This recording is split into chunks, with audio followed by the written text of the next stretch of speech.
काढलेला अभंग निळोबारायांचा आहे. निळोबारा अत्यंत देवाचे लाडके लढीवाळ.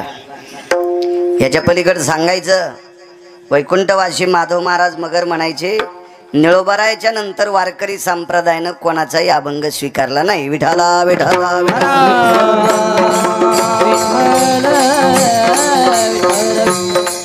केली असतील लोकांनी खूप, पण निळोबारायाच्या नंतर नाही. अरे एवढे मोठे निळोबाराय या अभंगाद्वारे नमूद करतात मी संतांचा महिमा किती प्रतिपादित करू, किती वर्णन करू. याचा अर्थ कंटाळा आहे असं नाही. याचा अर्थ महिमा वर्णन करता येत नाही असंही नाही. फक्त महिमाच मोठा आहे संतांचा. तो इतका मोठा आहे, इतका मोठा आहे, इतका मोठा आहे, इतका मोठा आहे.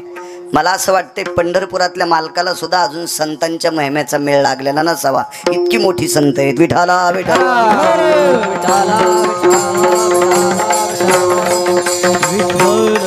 एका माणसाने मला प्रश्न केला, भाऊ संत मोठे का देव मोठे?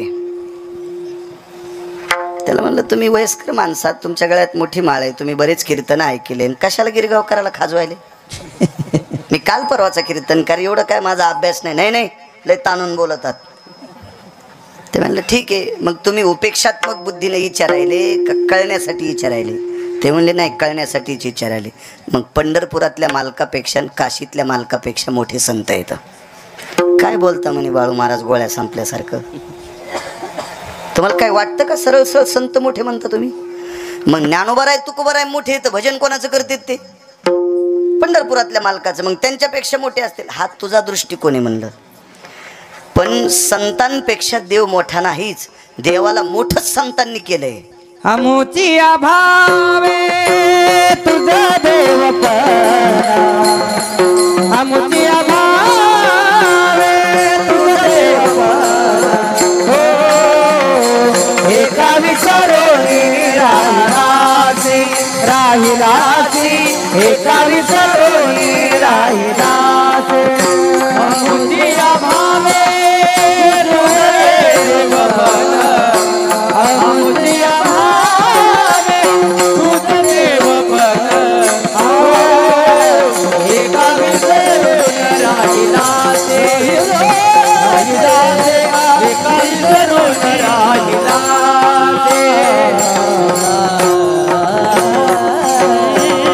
मालकांचं वाक्य आमुची भावे तुझं देव पण.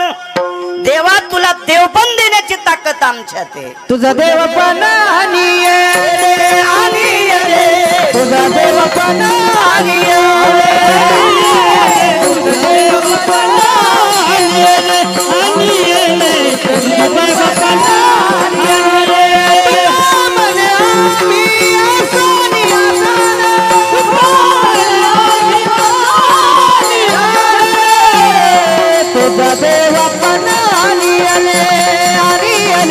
तुझा देवपण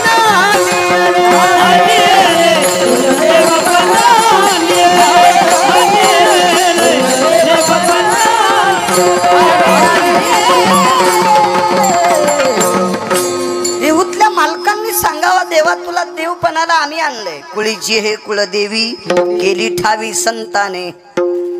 जर ज्ञानोबाराय तुकोबाराय नामदेवराय चोखोबाराय नाथबाबा सावता महाराज सेना महाराज रविदास महाराज कबीर महाराज मीनाबाई जनाबाई मुक्ताबाई सखुबाई निवृत्तीदादा सोपानदेव गोरोबा काका ही जर संत जन्माला आले नसते ना तर पंढरपुरातला मालक वैकुंठातच बसला असता लक्ष्मीला गप्पा हाणीत. नाही तरी तुझा कोण हो पुसते नाही तरी तुझा कोण हो पुसते नाही तरी तुझा कोण हो पुसते नाही तरी तुझा कोण हो पुसते एकाएकी होता निराकारी एकाएकी होता निराकारी एकाएकी होता निराकारी. जर ही लोक जन्माला आली नसती अवतार घेतला नसता तर कोणी विचारलं असतं? सोपा मुद्दा सांगू का कळेल रुचेल पचेल. आमदार खासदार मंत्री महामंत्री बिचारी यायला मोठं कोण करतंय? त्याचे कार्यकर्ते. त्याचे कार्यकर्तेच मोठं करतात का नाही ते सांगतात. बाळू महाराज आमच्या साहेबाला मतदान हा ना बापा, फलाने महाराज फलाने आमच्या साहेबाकडे बघा. ते कोण सांगते बापू आपल्याला? त्याचे कार्यकर्ते. मग कार्यकर्ते पुढाऱ्याला मोठं करतेत का नाही? ते कार्यकर्तेच आहेत ना. आणि एकटाच जर मंत्री, आमदार, खासदार, जिल्हा परिषद, पंचायत समिती कोण असतील ते ढवळ्या कपड्यावाले एकटेच फिरलेत, त्याला कोणी विचारील? मी काय कोण्या पक्षाचा नाही बरं. पठ्याचा पक्ष पंढरपुरातला आहे आणि आपल्याला तिथला रंग लागलाय, त्याच्यामुळे इकडचा लागू बी द्यायचा नाही. विठाला विठाला विठाला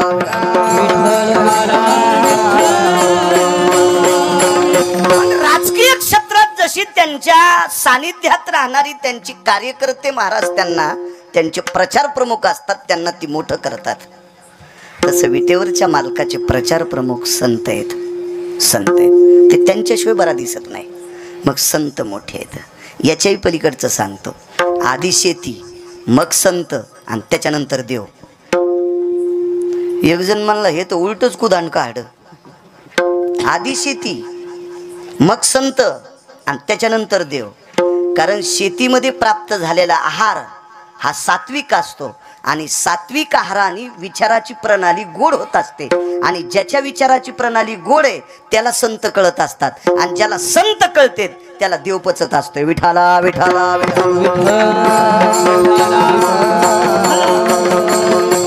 म्हणून जितकं देवावर संतावर प्रेम करतात तितकं काळ्या मातीवर प्रेम करा. आपल्या बाप दादाने तिच्यातलीच मोती काढून आपल्याला मोठं केलंय. विठाला विठाला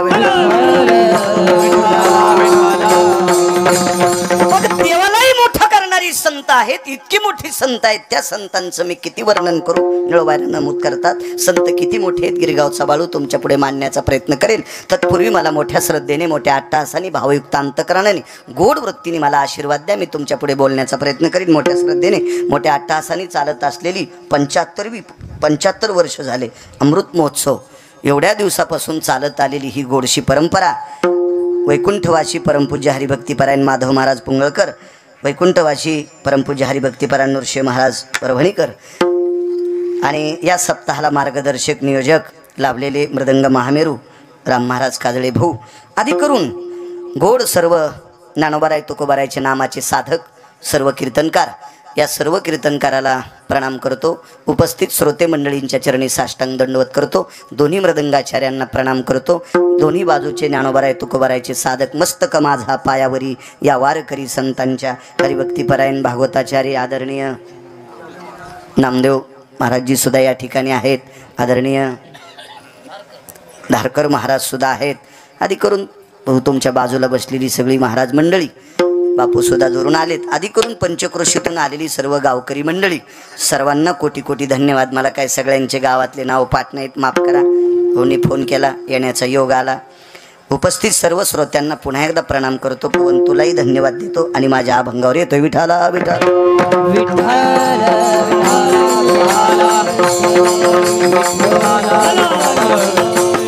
किती मोठी संत असतात. एक छोटीशी व्याख्या सांगतो तुमच्या पुढे. माणसं कोणालाही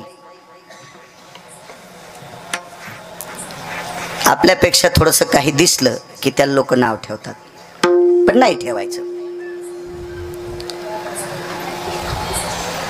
एक सामान्य व्यक्ती, भाऊ खूप सामान्य व्यक्ती, साधी व्यक्ती, साधी. काय निघलं तिथं?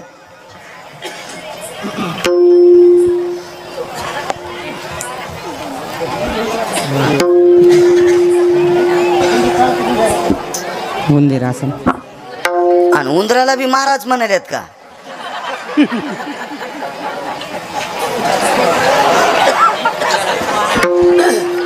लय अवघड पसार आहे बाबा यो. या एकादशी धरणार नाही पण चतुर्थ्या धरत्यात.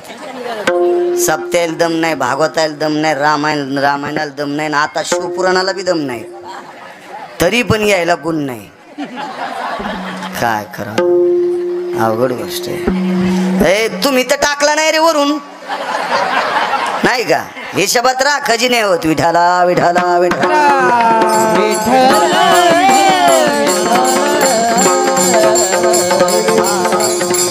खूप एक सामान्य व्यक्ती. संतांचा दर्जा किती मोठा आहे, अधिकार किती मोठा आहे संतांचा, वेगळाच सांगतो. ती व्यक्ती नाराज होती, नाराज होऊन अंथरून केलं, पांघरून घेतलं आणि ती व्यक्ती झोपी गेली. झोपी गेली म्हणजे झोपीचं नाटक केलंय. काय त्यांचा महिमा सांगतोय. झोपीचं नाटक आहे. आपण झोपी गेलेला माणूस एका हाकेत 2 हाकेत फार गाढ निद्रा असलं तर 3ऱ्या हाकेत उठतो. नाहीच हाक मारली तर ढकलल्यावर उठतो. पण झोपीचं सोंग केलेलं इकून ढकलल्यावर इकडे अंगाडावर पडतो, तिकून ढकलल्यावर इकडे अंगाडावर पडतो. झोपीचं सोंग केलेलं तसं त्यानं झोपीचं सोंग घेतलेलं होतं.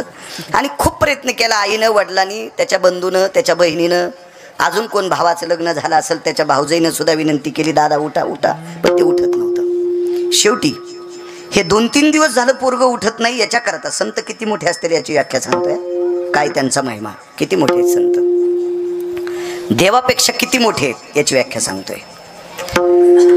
शेवटी 2-3 दिवस त्याच्या वडिलाचा चेहरा पडलेला होता, नाराज होते. शेवटी वडील आहेत महाराज. वडील ज्यांच्याकडे कामाला होते त्या मालकानं त्यांच्याकडे पाहिलं. म्हणले का हो तुमचा चेहरा 2 दिवसापासून नाराज आहेत. नाही मालक मी काम कमी करतो का. नाही म्हणले काम तर तुमचं रोजचं जसा हात आहे तसा तुम्ही करतात, फक्त मला तुमचा चेहरा प्रसन्न वाटत नाही. याचा अडचण काय. मोठी व्यक्ती ज्या वेळेला हृदयाला हात घालती का त्यावेळेला सर्वसामान्याच्या डोळ्याला पाणी येत असतं. दादा 2-3 दिवस झालं पोरगं उठत नाही झोपेतून. काय मागतंय, बोलत नाही. बळच तोंडावरलं पांघरून काढलं तर रडून रडून त्याचे डोळे लाल झालेले आहेत. उठत नाही ते.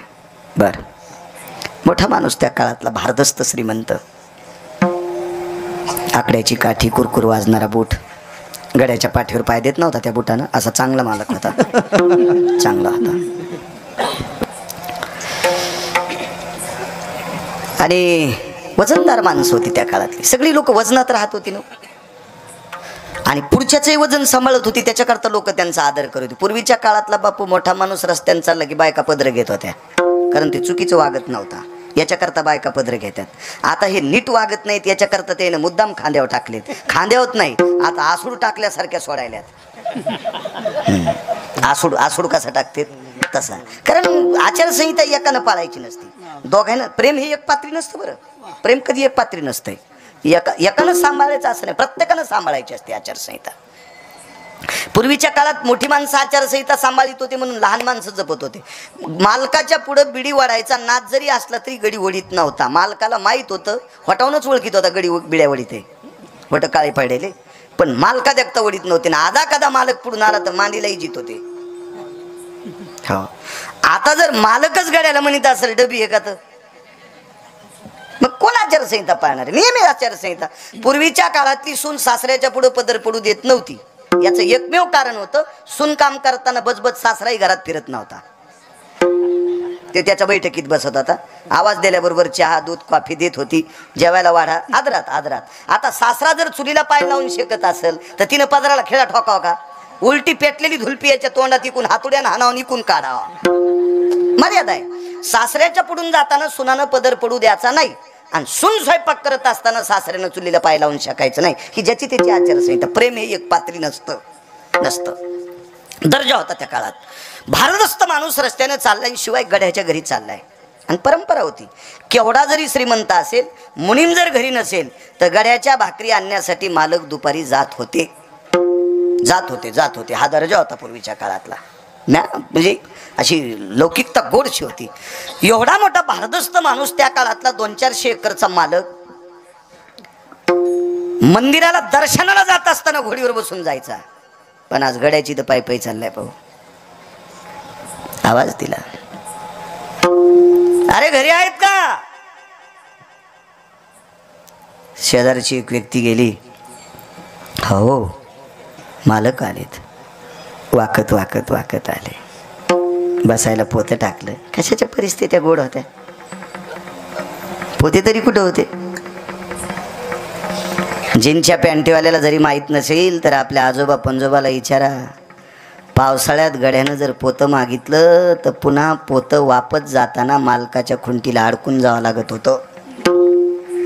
म्हणजे पोतं पण मालक तसेच देत नव्हते, कारण मालकाकडे पण लय मोठे नव्हते. इतकी परिस्थिती नाजूक होती. आता काळ गोड आल्यामुळं काही जीनच्या पॅन्टीला वाटत असेल याच्या गोळ्या संपल्या, ते काही सांगायले असं म्हणतील. मागचा आपल्या आजोबा पंजोबाला विचार. आणि ते सांगतील तसं वागा. माय लोकांचं रान खुरपीतीन पोराला 90,000चा मोबाईल. लाज वाटायला पाहिजे त्याला, लाज लाज. पण त्याला असली पाहिजे ना. माय दुसऱ्याचं शेत खुरपीती आणि याला जगीती ह्या सुंबळ्याला, आणि तो 90,000चा मोबाईल वापरी. तू पांचटा, तुला कोण्या नरकात टाकावं हे यमाला सुद्धा कळणार नाही. हरामखोरा. विठाला विठाला विठाला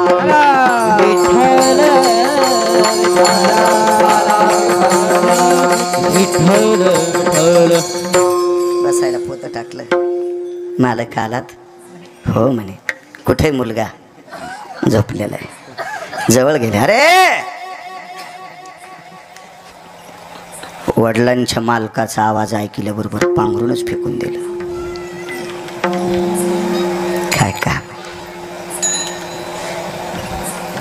हे? 3 दिवस झालं झोपलास? काय काय अडचण काय? नाही मालक. नाही म्हणजे काय? बापाला सांगत नाही, माईल सांगत नाही.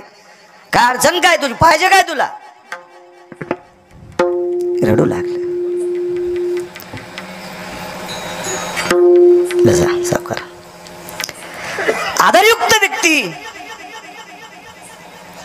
हे असे आम्हाला पैसे लय देतात म्हणून आमचे नीट वागत नाहीत. विठाला विठाला विठाला विठाला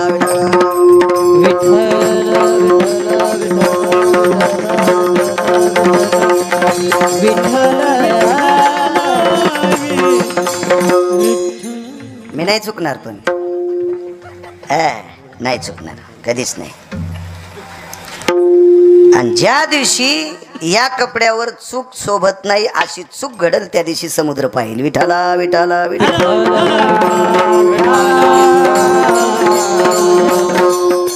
आता काय घडल? 43-44 पुढे गेले. गौऱ्या आता जवळ आल्या. आता कमराचं हाड गेलं तर आता डाव्या गुडघ्याचं पण गेलंय.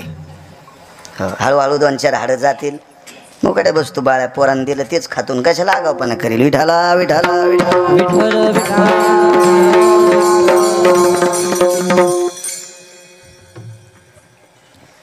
रडतो ना छगरदा. काय अडचण आहे तुझी? दादा मला दुःख एका गोष्टीचं वाटलंय. तुमच्या नातवाची वर यात्रा पाहिल्याच्या नंतर मला दुःख वाटतंय. मग तुला आमच्या नातवाचं वैभव खपत नाही का? नाही दादा असं नाही. फक्त दुःख एका गोष्टीचं आहे. माझं लग्न होणार नाही. 400-450 एकर जमीन महाराज. त्या मालकानं पाठीवर थाप टाकली, हृदयाशी धरलं आणि विचारलं का लग्न होणार नाही तुझं? तू गरीबाचं पोरग आहे म्हणून? कोण म्हणताय तुझं लग्न होणार नाही? नाही होणार. का? लग्न करण्यासाठी विटेवरच्या मालकानं जो पुरुषार्थ दिलेला असतो तो पुरुषार्थ मला दिलेला नाही. याच्याकरता माझं लग्न होणार नाही. ठीक आहे. मग असं पांघरून घेतल्यानं तुझं लग्न होईल का? नाही म्हणे. नकोस वाटतंय. काय करावं असं वाटतंय तुला? काही नाही. मी तुमच्याकडे एक कीर्तन झालं. त्या कीर्तनात मी ऐकायला बसलो होतो. त्यावेळेला त्या महाराजांनी सांगितलं होतं की हा नरदेह दुर्लभ आहे. नरदेह दुर्लभ. 14 गोष्टीपैकी सर्वात कोणती दुर्लभ गोष्ट असेल तर हे शरीर. आणि हे शरीर मिळाल्याच्या नंतर 2 नंबरचं दुर्लभ काय तर संतांची भेट. मग हे दुर्लभ शरीर हे प्राप्त झालंय आणि आत्महत्या केली तर पुन्हा हे भेटणार नाही असं एका पवित्र वक्त्यांच्या मुखारविंदातून ऐकले. याच्याकरता आत्महत्या करा वाटत नाही पण तोंडही दाखव वाटत नाही. करू काय? एवढ्या मोठ्या दर्जेदार व्यक्तीने विचारलं तुला कशा करता दुःख नेमकं काय? काही नाही म्हणे. बघा किती थाटा माटात वैभवात संसार थाटतील सगळ्या गोष्टी. मला नाही थाटता येणार. म्हणलं असू दे. तुझा काय दोष आहे का? तो माझा दोष नाही. पण लोक हसतील. नाहीत हसणार. जी माणसं तुला हसतील का तीच माणसं तुझ्या नावानं भजन करतील. पण त्या व्यक्तीला असं वाटलं माझं वय लहान असल्यामुळं मोठी माणसं माझं सांत्वन करायला लागलेत. मला दुःख होणे याच्याकरता चोमळायलेत. पण ती लोक तशी नव्हती. अधिकारी लोक होती. त्यांनी सांगितलं ज्या लोकांनी तुझी चेष्टा करतेत, तुझी निंदा करतेत, हीच माणसं तुझ्या नावाचं भजन करतील, तुझं नाम गातील, तुझं वर्णन करतील. कसं शक्य आहे म्हणे दादा? आईला कळालं त्या दिवसपासून आई सुद्धा मानित नाही, वडील मानित नाहीत, भाऊ मानित नाही, बहीण मानित नाही, नातेवाईक मानित नाहीत. मित्रानं सोडून दिलं. तू किलिंबे आहेस. तुला पुरुषार्थ नाही. तू आमच्यात येण्याच्या लायकीचा नाही. तू कशाला आमच्याकडे येतोस? ते श्रीमंत भारदस्त व्यक्तीनं सांगितलं आपल्याकडे ये. आपल्याकडे आपल्याकडं. ते म्हणले किती दिवस तुमच्याकडे ठेवता? मी मरेपर्यंत माझ्याकडे ठेवील आणि मी मेल्याच्या नंतर माझ्या वंशातल्या लोकांना सांगेल हा मरेपर्यंत याला सांभाळा, आजपासून आई बाबाकडे जायचं नाही. आणि त्या दिवशी वडील ज्यांच्याकडे काम करत होते त्या श्रीमंत भारदस्त व्यक्तीनं घरी नेलं. गळ्यात तुळशीची माळ, गोपीचंद, पंढरीची वारी करणारा महिन्याचा वारकरी महात्मा. आणि त्या वारकऱ्याने किलिंबे व्यक्ती, सोप्या भाषेत सांगतो नपुसक व्यक्ती घरी नेली. घरी नेली. काम काय करायचं दादा तुमच्याकडे? काही काम करायचं नाही माझ्याकडे. माझ्याकडे एकच काम करायचं, मी आंघोळ करायच्या अगोदर तुझी आंघोळ झाली पाहिजे. माझी आंघोळ व्हायच्या अगोदर ताटात मंजुळा घेऊन तू पाहिजेस. माझी आंघोळ व्हायच्या अगोदर गावरान तुपातला काकडा भिजलेला तुझ्याकडे पाहिजे. आणि माझी आंघोळ व्हायच्या अगोदर तू मारुतीरायच्या मंदिरात हजर पाहिजे. माझी आंघोळ व्हायच्या अगोदर तुझं मंदिर झाडलेलं पाहिजे. माझी आंघोळ व्हायच्या अगोदर टाळ विना पक्वात तू सतरंजी टाकून तिथं ठेवला पाहिजे. संपला विषय. माझी आंघोळ व्हायच्या अगोदर तू मारुतीरायला पाणी घातलं पाहिजे. एवढंच काम. याच्यानंतरचं काय काम? काहीच नाही काम, काहीच नाही. जेवायला कुठं जाऊ? मला पाठ, ताटाला पाठ, बसायला पाठ, पाठीला पाठ. लगेच पत्नीला बोलव, लक्ष्मी जी मी 10 वाजता सकाळी जेवत असतो त्यावेळेला माझं जसं नियोजन असतंय तशा नियोजनात यालाही 3 पाठ लागतील. पाठीला पाठ, बसायला पाठ आणि ताटाला पाठ. होता कोण भाऊ? नपुसक. ठीक आहे मालक. ती त्या काळातली बाई होती. आताच्या काळातली बाई असती म्हणली असती नवऱ्याच्या गोळ्या संपल्यात, याचा आकलीचा कांदा फुटलाय, काही सांगायला. ती त्या काळातली बाई होती. मानी भरताराची बोली, धन्य जगी ती माऊली. जुन्या काळातली स्त्री होती. ठीक आहे म्हणले. सावकार हा नियम वर्ष, 2 वर्ष, 3 वर्ष, 4 वर्ष, 5 वर्ष, 10 वर्ष, 22 वर्ष चालला. आणि 22 वर्षाच्या नंतर नियम बंद नाही झाला, फक्त शरीर गळालं. वार करायचं शरीर गळालं. मंदिरात जाता येत नव्हतं. सांगितलं इथून पुढचा काकडा तूच करायचा. वा. आणि मोठ्या मुलाला सांगितलं आता ही परंपरा तू सांभाळायची याच्यासोबत. आणि मी ज्या जाग्यावर जेवायला बसतो त्या जाग्यावर तू बसायचं आणि याला बाजूला घेऊन तू जेवायला बसायचं. माईला वाटत होतं घरी यावा, जात नव्हतं.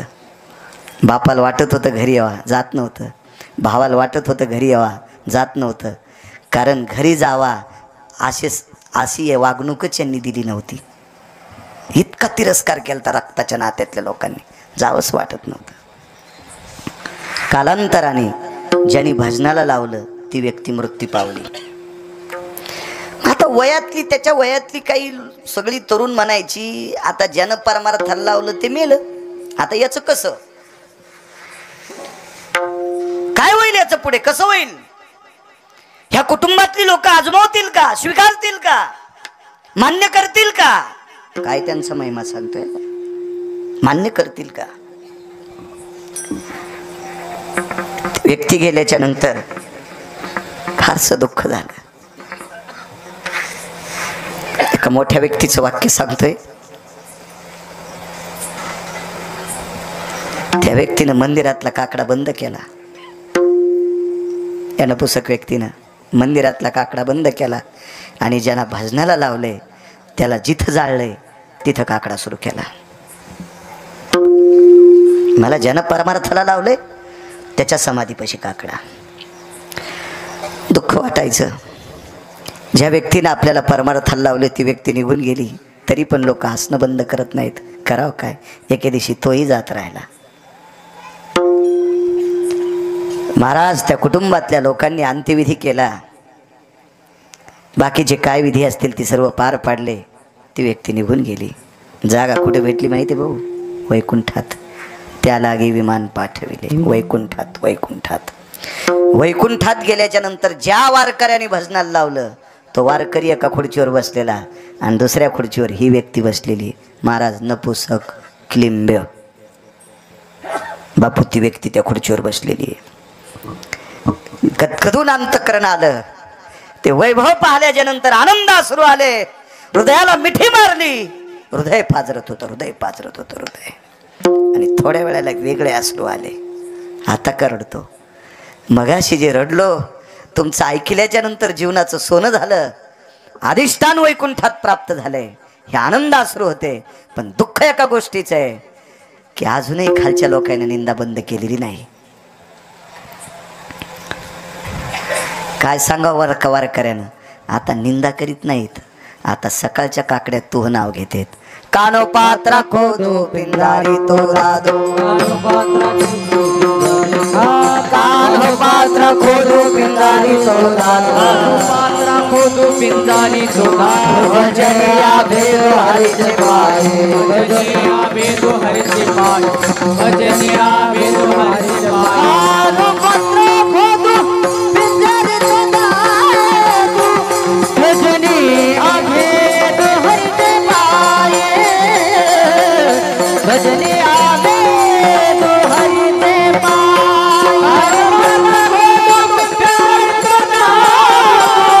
भजनिया वेदो हरिचे पाय, भजनिया वेदो हरिचे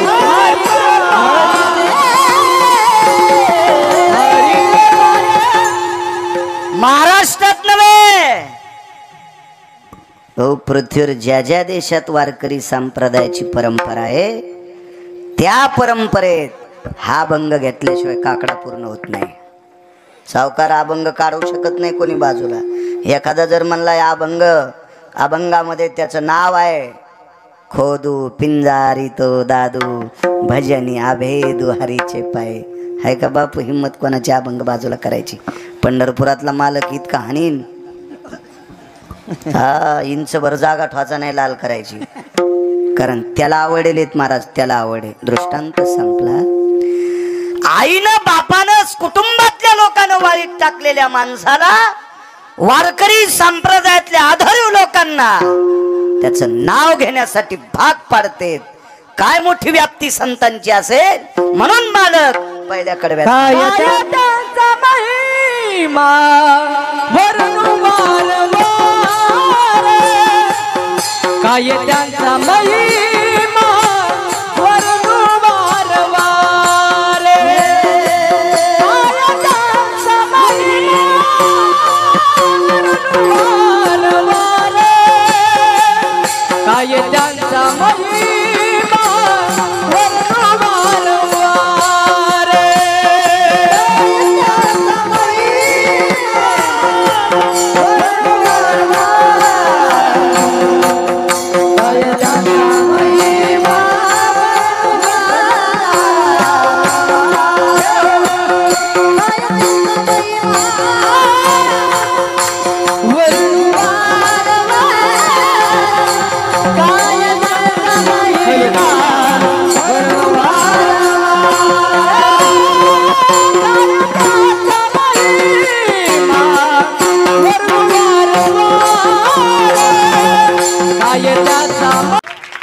किती पैशावाले एका जागेवर आल्यावर त्याला या पदाला आणलं असतं, आणता आलं असतं सावकार? हे फक्त संतात ताकद आहे. वैकुंठात गेल्यावर यमधर्म जवळ आलाय. यमधर्माने सेवक पाठवून मानस सरोवरातून सुवर्ण कमळाची फुलं आणली. सुवर्ण कमळ एक स्वतंत्र कमळ आहे. सुवर्ण कमळ, ब्रह्मकमळ हे रात्री उमलत आहे. सगळ्या कमळाचे तोंड वरी सूर्योदय झाल्यावर उमलतेत. एकच कमळ असं आहे ते रातच्या उमलते आणि खाली तोंड करून उमलते, त्याला ब्रह्मकमळ म्हणतात. आणि ते भगवान शिवजीला प्रिय आहे, ते पांढऱ्या रंगाचं आहे. सुवर्ण कमळाची माळ केली. यमधर्म, यमधर्म भाऊ, यमधर्म. नामदेव बा गळ्यात घातली माळ.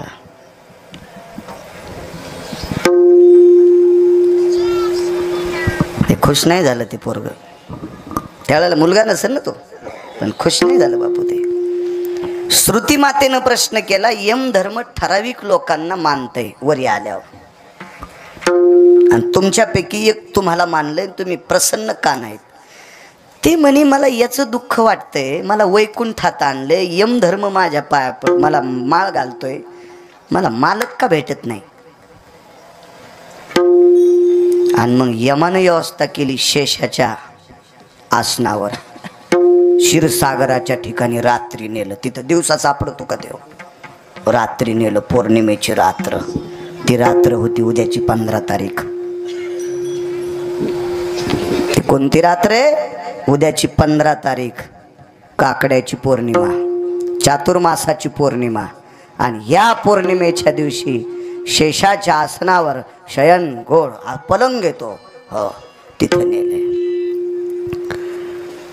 या म्हणते या लक्ष्मी पाय दाबीत होती. भाऊ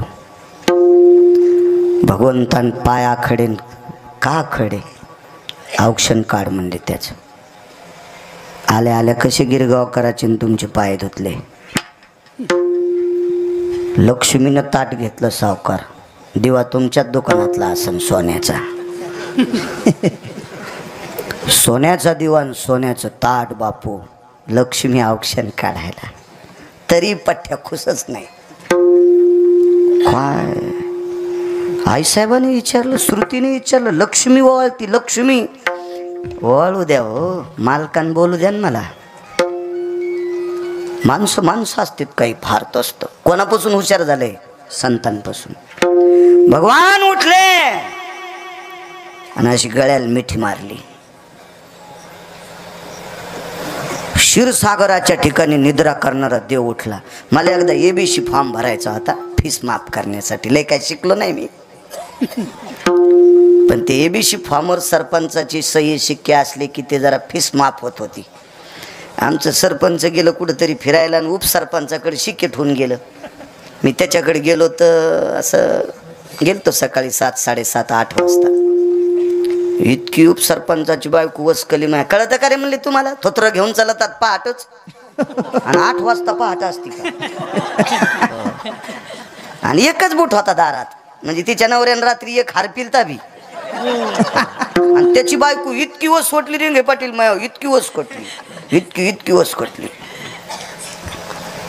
उद्या येतो उद्या. आता ती जिती आहे बाई, मला आता आरुतुर बोलत नाही. मी तिला जिजी म्हणत असतं. म्हणलं जिजी बरं आहे का आता? माय जाऊ द्या, माय मागचं काढूत नका मला. नको माय हो ना, भांडणात काय बोलत नाही, काळात काय खात नाही. तिला ओया बी लय पाठ तशा त्या जुन्या. हो ना, दुष्काळात माणूस बरबडे खाते, भांडणात काही बोलत आहे. मागचं इसरा नका माय, तसं नका आता, मागचं नका काढी जाऊ द्या माय, बसा.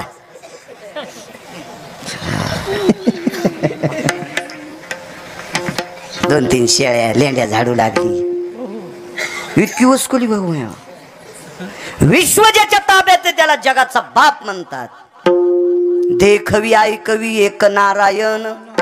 तुमची आणि माझी दळणवळण क्रिया ज्याच्या ताब्यात त्याला जगाचा. कोण बोलविते हरे वेद, कोण बोलविते हरे वेद, कोण बोलविते हरे वेद, कोण बोलविते हरे वेद. चाले हे हृदय कोणाचे असते,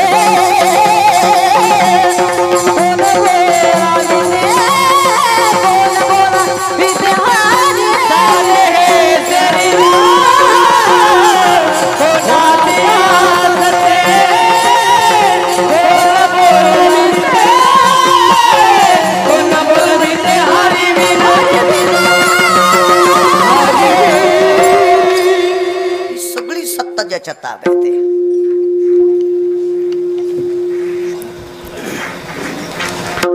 एक जण म्हणला आपल्यासारखं कोणाला गाताच येत नाही, आणि सकाळच्याला तोटीच बंद केली. लगेच पेपरवर आलं, व्हॉट्सअपवर, आदरणीय माननीय सन्माननीय हरिभक्तीपरायण गिरगावकर गेले. मी त्याचं कशाला नाव घेऊ, आहे का नाही. लगेच एक जणांनी टाकलं, गेले दिगंबर. यायला तर जमत नाही बाबा. हे तो कोणाला ती टाकायले तारे लायकी आहे का ते कडवं टाकायची कोणाला बी. विठाला विठाला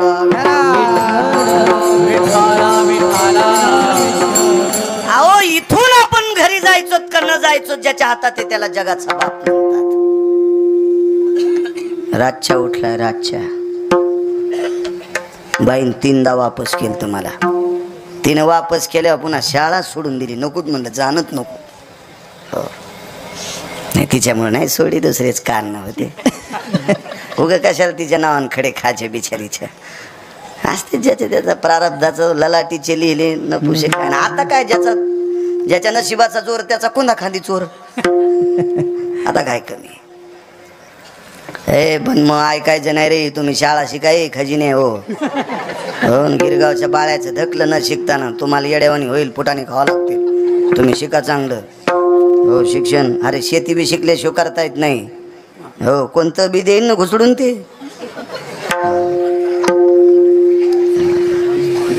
हो काही बी त्याचं काय वेळ आहे का. हो लेकराला 5 ते 10 औषध पुरी टाकायचं, 5.5 ml. आमच्या गड्यानं टाकलं. हो तुरील शेंगा नाही आले, फार शेंडे जळाले 3 पाट्याचे. म्हणजे औषधाचे पैसे मातीत गेले. आणि म्हणलं असं कसं, ते म्हणला मी याला टाकितो का, 8व्यान टाकशील तू, तुला माहिती आहे का याच्यात. अरे म्हणला मग काय शिक्षण हो काय, असं होत असतंय. असा येडगळगडी माझ्याकडे नाही, पण तुमचं तसं होईन म्हणून सांगायलो.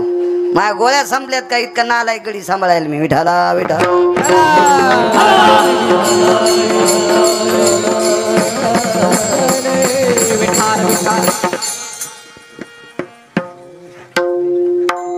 हृदयाला हृदय लागलं.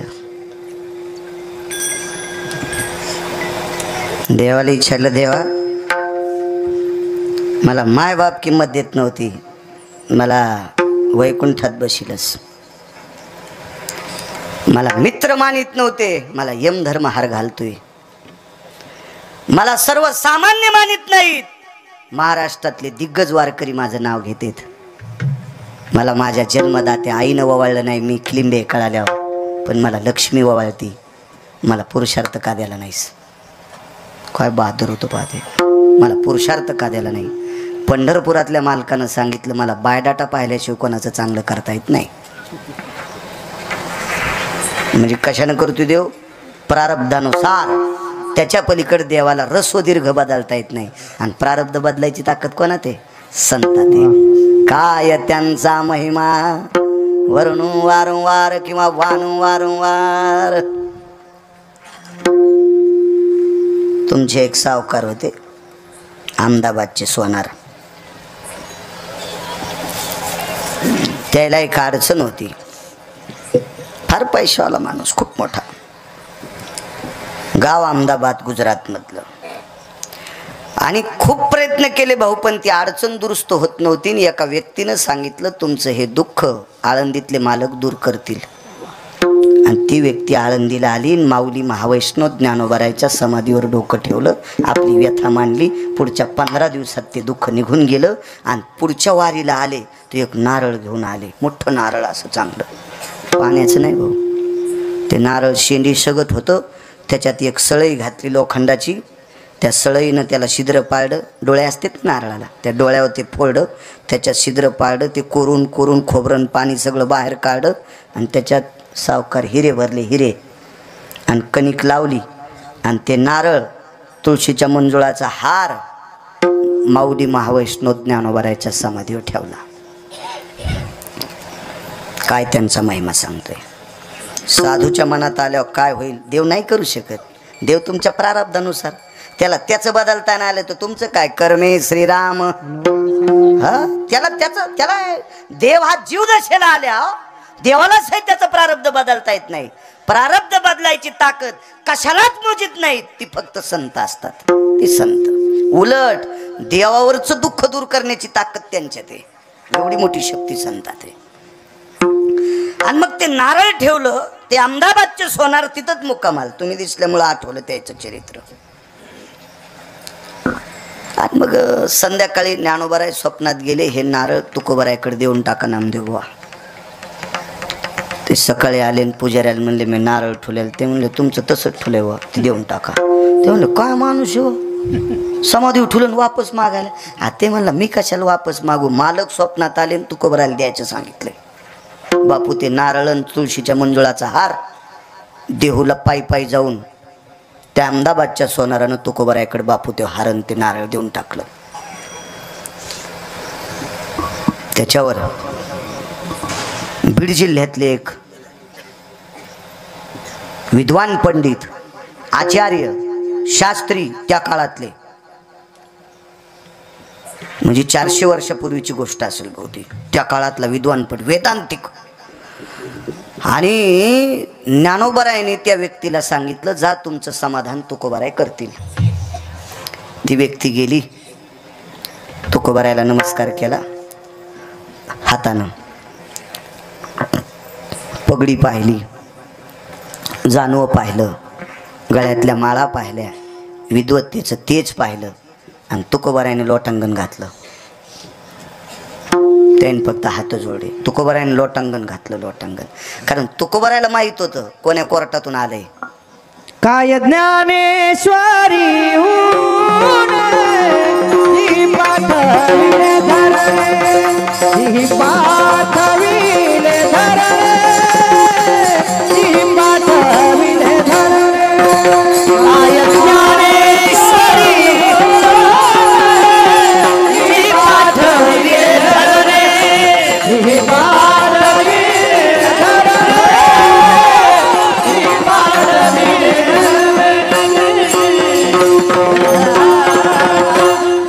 तुकोबरायने लोटांगण याच्याकरता घातलं. ते असे संभ्रमात आले की काय ज्ञानोबरायकडे कमी असेल. महिषी पुत्रामुखे बोलाविले हो, मातीची भिंत चालवायची ताकद, रेड्याच्या मुखातून वेद बोलवायची ताकद. हे मायासारखे रेडे बोलायले ती कृपा कोणाची आहे? ज्ञानोबराय तुकोबरायचीच कृपा आहे, त्यांचीच कृपा आहे. आपण रेडेत नाहीत तर काय बापू, त्याला जर सोडलं तर आपले काय किंमत आहे भाऊ, आपल्याला काय लायकी आहे आपल्यात. आणि ज्ञानोबरायने आपल्याकडे पाठवा ज्ञानाचे सागर, 56 भाषा आहेत त्यात. केवढे मोठे ज्ञानोबराय या व्यक्तीला पाठवले, लोटांगणच घातलं. काय काय काही नाही, असं पाहिजे. दौत घेतली, टाक घेतला, तर पेन नव्हते ना, त्या दौत असायची, टाक असायचा, त्याला बोरूचा टाक म्हणायचे. फार जुनी भाषा, तुम्हाला नाही कळणार, ते फार जुने. मी बी काय लय म्हातारा नाही, पण मला जुन्याच्या संग राहायचा नाद आहे. ज्याला मोठं व्हायचं त्यांनी मोठ्यांना मोठं म्हणायचं, ज्याला आपलं सगळं वाजवायचं त्यानं मोठ्याच्या विरोधात जायचं. लय चौक लवकून गबाळात येतोस तो पटकन, मोठ्यांना मोठं म्हणायचं. मृदंग क्षेत्रात मोठं व्हायचं. तुमच्यात कोण मृदंग क्षेत्रात मोठं आहे त्यांचा आदर्श घ्यायचा. गायन क्षेत्रात मोठं व्हायचं, गायन क्षेत्रातल्या आधारीव लोकांना तुम्ही मानायचं. ते म्हातारं झाल्या, याची हवाच चालली. अरे हवा गेली तरी लोक त्याच्या पाया पडायलेत. पडू देईन त्याचे दात, त्याचे दात पडू दे, हवा जाऊ दे, तरी लोक त्याच्या पाया पडतेत. तो आता अर्धा तमाशा आहे. तो कव्हा वाजन काय सांगता येतं का? नाही नाही.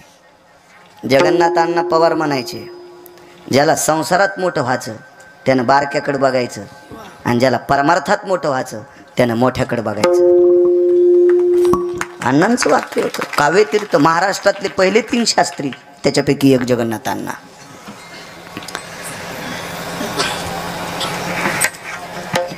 ते बोरू घेतला, अभंग लिहिले. ज्ञानोबरायच्या समाधीवरचा तुळशीच्या मंजुळाचा हार, निसर्गाची ताकद आहे का सुकायची? ज्ञानोबरायच्या समाधीवरला हार ते कसा सुकन? लसलशीत हार. आणि तो हार तुकोबरायने त्या पंडिताच्या गळ्यात घातला. भाऊ ते लिहिलेल्या अभंगाची चिठ्ठीने त्याच्यावर नारळ ठेवला आणि ते देऊन टाकला. पहिली गोष्ट, चिठ्ठी वाचल्यावर प्राकृत होती. तुकोबरायचं वाक्य प्राकृत. मी एवढा वेदांतिक आहे, मी एवढा पंडित आहे, मी एवढा आचार्य आहे, मी शास्त्री आहे, मला प्रचंड अस्खलित वेदाच्या भाषेत काही पाहिजे होतं, हे मराठी भाषेत. तसाच कागद तिथे ठेवला. माझ्यासारख्याला काय सत्कार करायला पाहिजे होता? साधं नारळ दिलंय, मला मोहरा हिरे माणिक द्यायला पाहिजे होते आणि याच्यात काय होतं साधं नारळ दिले मला नारळ ठेवून दिलं तुळशीच्या मंजुळाचा हारही ठेवून दिला तुळशीची ताकद कळालीच नसेल ना त्याला लय अभ्यास केला म्हणजे तुळस कळती वय दिलं ठेवून ते वापस ज्ञानोबरायकडे ज्ञानोबरायनं सांगितलं तुकोबरायच्या कोर्टातून वापस आल्याला त्याला कोण्याच कोर्टाचे दार उघडे नाहीत तो यासाठी न्यायदेवता झोपली आता निघा म्हणले तुम्ही तुरी कापायला अजून टाईम आहे ना आता सध्या गाठीत आहेत कोणाच्या फुलात आहेत कोणाच्या पापड्यात आहेत तुम्हाला आता ते काम म्हणले इकडचं काय नाही ठेवून दिलं ते त्याच्यावर 2 तासानं भाऊ एक साधी व्यक्ती आली ज्याला आजोबाचं नाव सांगता येत नव्हतं किती विद्वान असेल ज्याला आजोबाचं नाव सांगता येत नाही त्यावरती विद्वत्ता किती असेल बापू होय नामदेव बाबा आजोबाचं नाव सांगता येईन वडिलांचं नाव सांगायला 2-3 मिनिटं लागले आईचं नाव सांगायला जीभ अडखळत होती म्हणजे किती रड जीभ असन रानाच्या काठावानी जीभ अशी जाड होती आणि त्या व्यक्तीच्या गळ्यात तुकोबारायने ते मंजुळाचा हार घातला ती चिठ्ठी अभंगाची त्याच्यावर नारळ ठेवलं हृदयालाच लावलं आणि मग नारळ मांडीवर घेतलं आणि सांगितलं महाराज हे मला वाचता येत नाही ना तुकोबाराय म्हणले गळ्यातल्या तुळशीच्या मंजुळाचे पानं खायचे आणि या अक्षराकडे भाऊ नुसतं पाहायचं आणि पाहणं डोळे कटाळले तर नुसते बोट फिरवायचे अक्षरावून बाकी काहीच करायचं नाही त्या गळ्यातल्या तुळशीच्या मंजुळेचे पानं खाता खाता जीभ रंभा पत्राम जिव्हा तिच्या येते रंभा म्हणजे केळीचं पान पत्र म्हणजे पान रंभा म्हणजे केळीच्या पानासारखी जीभ सावकार लवचिक झाली इतकी लवचिक झाली अक्षराची कृपा झाली शास्त्राची कृपा झाली आणि ब्रह्मकन्या सरस्वती मातेची कृपा झाली वाणीच्या देवतेची कृपा झाली प्रचंड विद्वान व्यक्ती राहायला घर नाही तुकोबाराय म्हणले हेच नारळ फोड आणि ह्या प्रसादान घर बांध नारळ फोड्या भाऊ हिरे निघले टोलेजंग वाडा बांधला टोलेजंग छत्रपती शिवाजी महाराजांचा किल्ला जसा ते 1000 पटीनं मोठा त्याच्यातल्या 5 पटीनं लहानसा तसाच टोलेजंग वाडा तसाच वाडा नाव सांगता येईल त्या माणसाचं काय होतं तर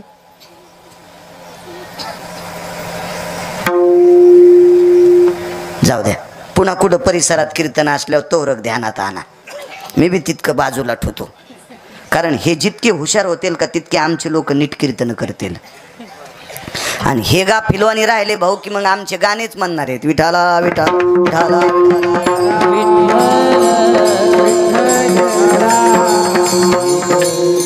त्या व्यक्तीचं नाव होतं कोंडोजी काका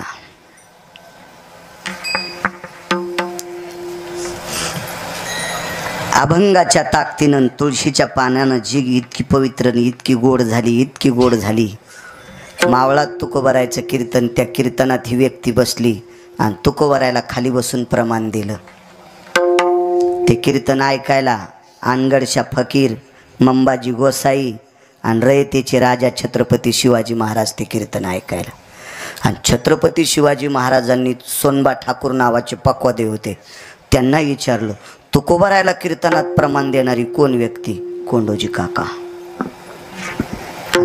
छत्रपती शिवाजी महाराजांच्या देवघरातल्या पूजेचा मान त्या व्यक्तीला भेटला ज्याला बापाचं नाव नीट सांगता येत नाही ज्याला माईचं नाव नीट सांगता येत नाही ज्याला आजोबाचं नाव नीट सांगता येत नाही ज्याला नुसतं असं साधं बोलता येत नाही इतकी मठ्ठ जीभ त्या व्यक्तीला अस्खलित वेदांत आणि वेदाचा अभ्यास झाला आणि या भारतीय संस्कृतीतला 5व्या क्रमांकाचा राजा छत्रपती शिवाजी महाराज यांच्या घरच्या देवपूजेचा मान भेटतोय ताकद कोणाची संतांची म्हणून त्यांचा महिमा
आपल्या परिसरातला एक मुद्दा सांगतो. आपण किती मोठ्या भागातली माणसं आहेत. बापू तुम्ही ऐकलं परवाला, रानोबा नावाची एक वारकरी आपल्या परभणी जिल्ह्यातले, रानोबा नावाचे वारकरी परभणी जिल्ह्यातले 90 वलांडेपर्यंत पंढरीची वारी केली. मी 2 दिवस तारीख द्यायला त्याच्यामुळे टाळत होतो.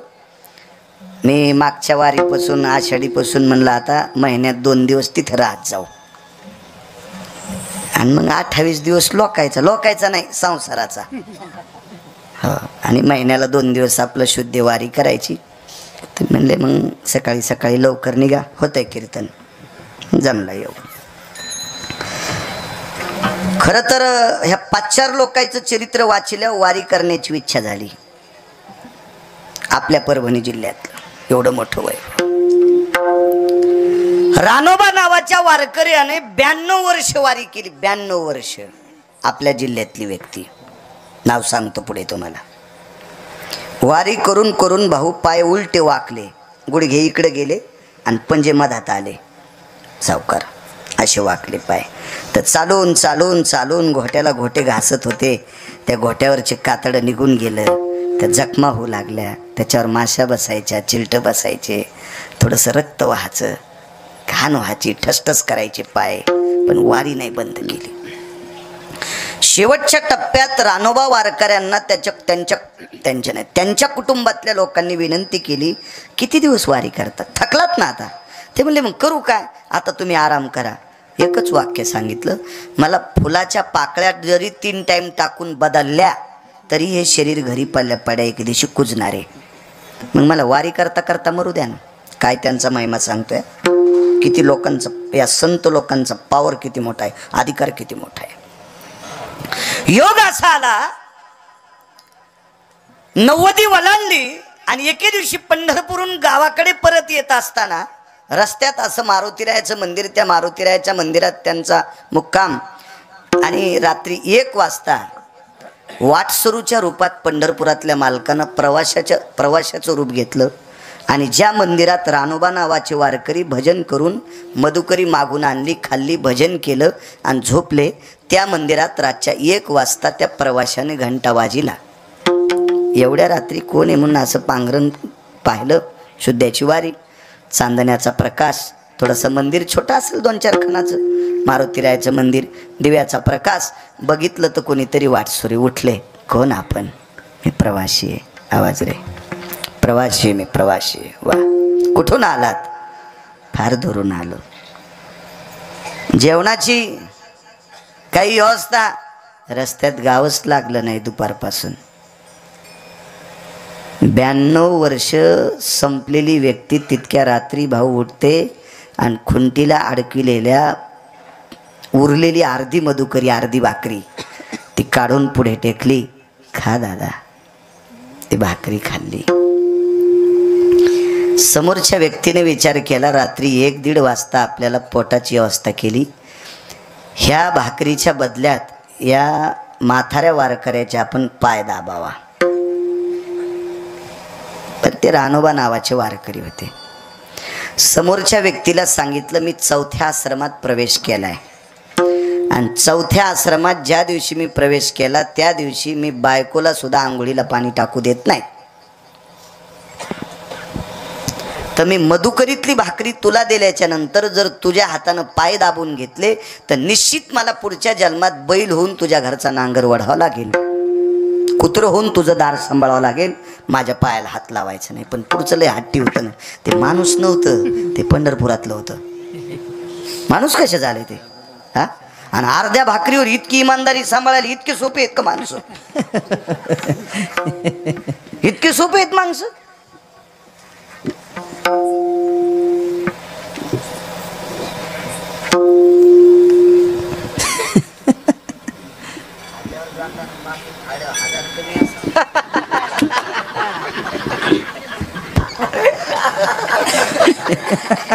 खोटं बोलतोय का? तुम्ही आम्हाला इस्तू लावता म्हणून माईक बंद केलं तरी जरस खोटं बोलायलो का मी? आणि भाकरीवर इमानदारी,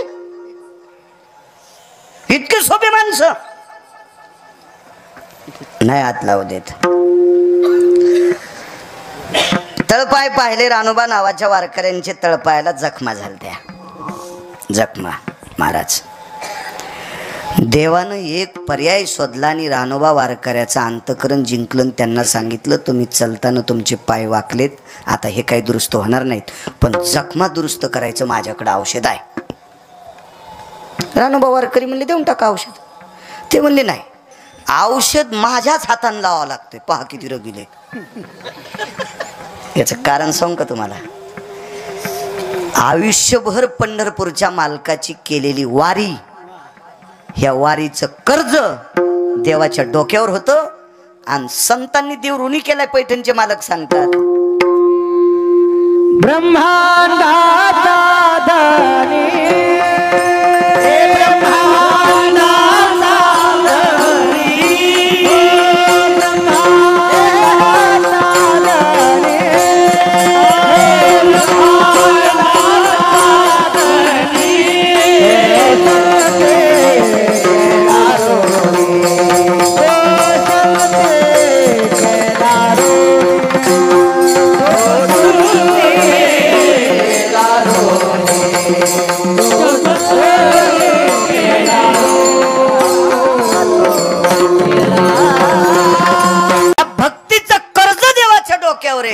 आणि ऋण फेडण्यासाठी ते काय काम करील काय सांगता येत नाही. हळू हळू फेडी ऋण धरणीय रूपे दिना, धरणीय रूपे दिना, धरणीय रूपे दिना.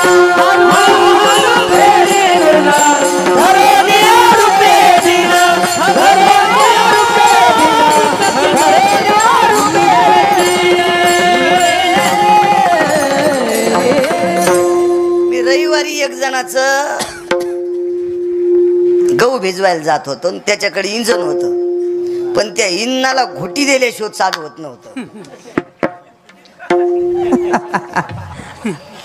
ते इतकं राखेल टाकायचं आणि ते पेटवायचं, जेव्हा का घोटी दिली आणि ते तितका नळा गरम झाला की बोक बोक बोक बोक बोक बोक बोक 15 लिटर घास लेट उडूस तर 14 वळी भेजूस तर इंजन बंद पडत नव्हतं. लागत तसं कधी कधी. विठाला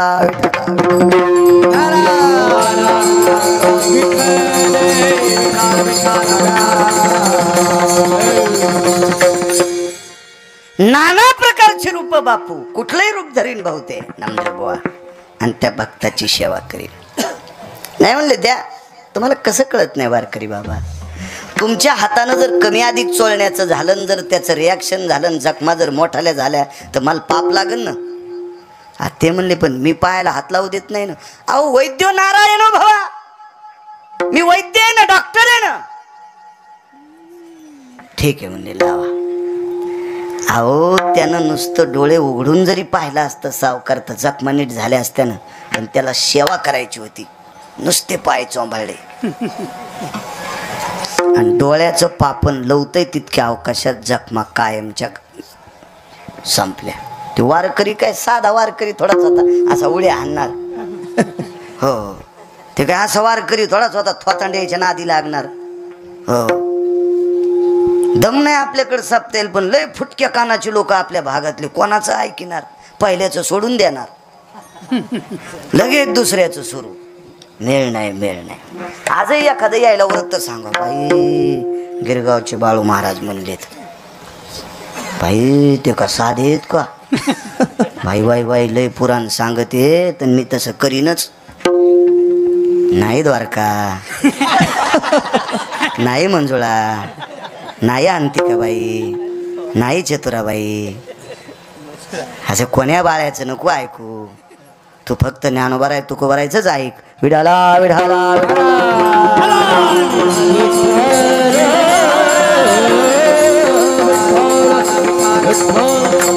काय वारकरी हातच धरला. कोण आपण? 92 वर्षाचं म्हातार. भक्तीची ताकद होती, मनगटच सोडली. कोण? महाराज देवाचं बी भक्ती पुढं काय चलत आहे, ते पण लुळपुड झालं. महाराज रावणाच्या थुत्रीत हाणायची ज्याच्यात ताकद, ते सामान्य वारकऱ्या पुढं लुळपुट. साधा होता का रावण, त्याची एक चौकट टिकल्यावर 13 खासदार. आणि कोणाची माय येली त्याच्या विरोधात फॉर्म भरायला. हा 7 कोटी चौकटी होत्या, साध्या गोष्टी होत्या वय. आणि 2:18 त्यानं आपटू हाणलाय. आणि ते म्हाताऱ्याचा हात सुटन, म्हाताऱ्यान मनगट धरलं तर सुट सटकिताचे ना. होय भक्ती केला रवी धरा हृदय बंदी खाना धरीला आपण धरीचा. हे भक्तीनं धरता येते. ते पैशावाल्यानं आणि ताकदीवाल्यानं हे इकडे जिंका. हो देव भाव बळे आकळे ये रवी नगरे, भाव बळे आकळे ये रवी नगरे, भाव बळे आकळे ये रवी नगरे, भाव बळे आकळे ये रवी नगरे.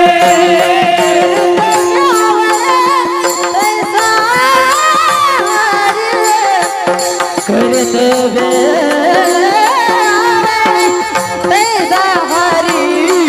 हरि मुखे मना, हरि मुखे मना, हरि मुखे मना, हरि मुखे मना. करते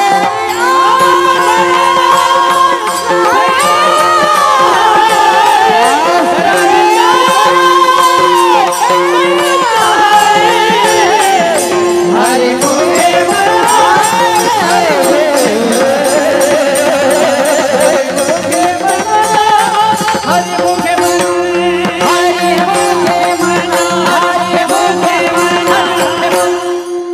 ताकद आहे महाराज. पैशानं गिरगावचा बाळ्या सुद्धा आवताला धरतान. पैशानं गिरगावचा बाळू सुद्धा वॉचमन म्हणून नोकरीला लावतान.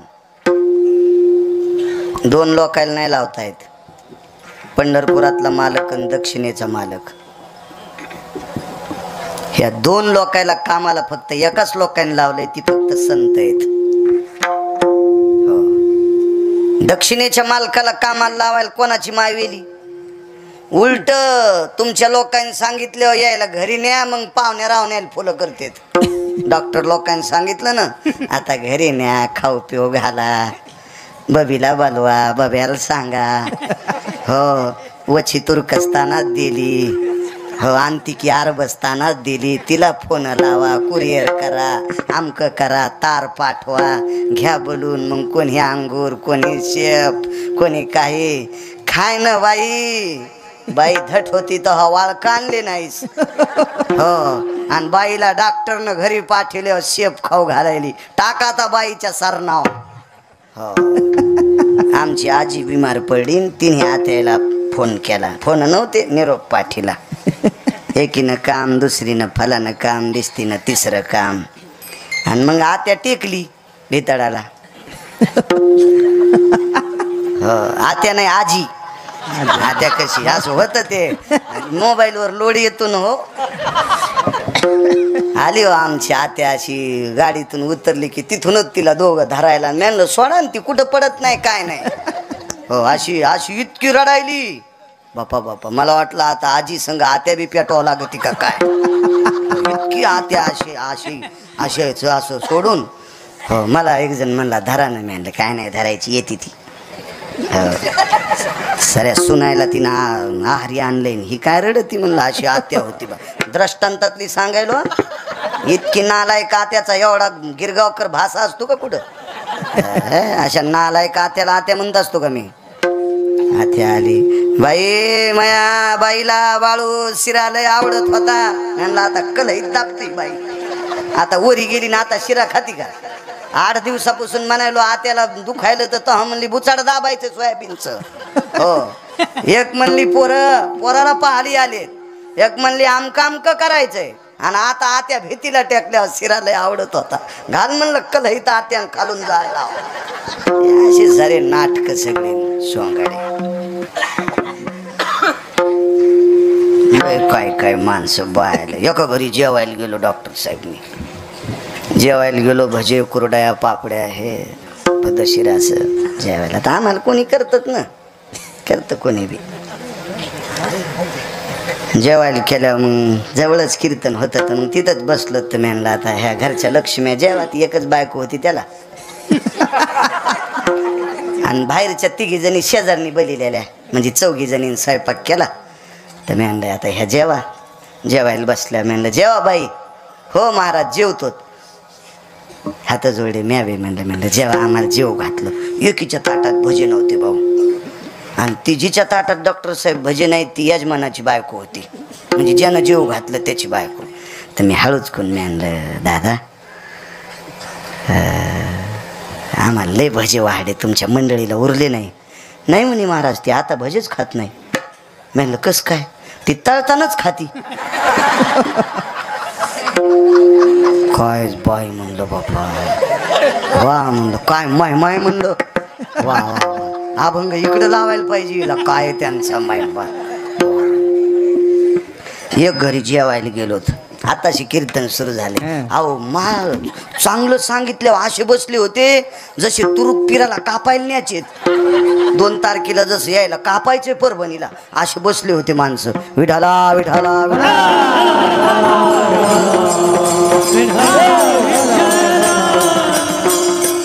पहिल्यावर याचे बरं आपल्याला हा तसं बस स्टँड होकीत नाही कसं आहे डिझेल जरी लोकांचं असलं लांबून गाडी आणतो पण बस स्टँडला नेतो बाहेरचं डिझेल असल्यामुळं मधल्या रस्त्यानं आणत नाही गाडी द्यायचं तेल देईल आणि भोते आला घाईला आपल्याला काय ताण घ्यायचा काहून खराब रस्त्यानं न्यायचं जेवायला गेलो त्या का घरी आम्ही बसलो तर मग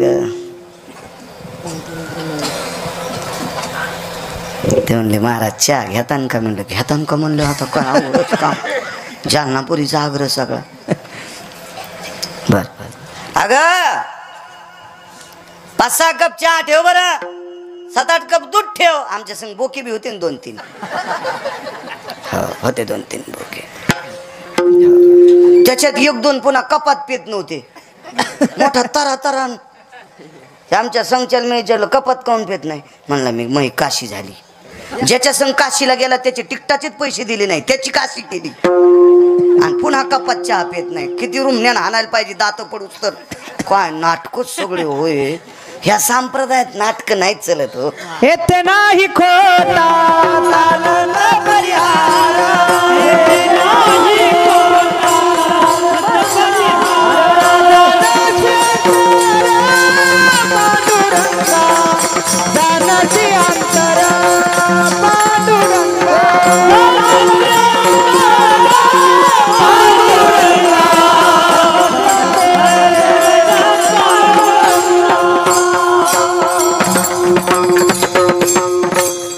टाइम संपलाय बरं मगच मग वाढवायचं वय असा मुकदम असतो वय आगावच धंदा जाऊ द्या आपला परिसर अण्णा नाही का आपला भाग ह्याच मातीनं आपल्याला मोठं केलंय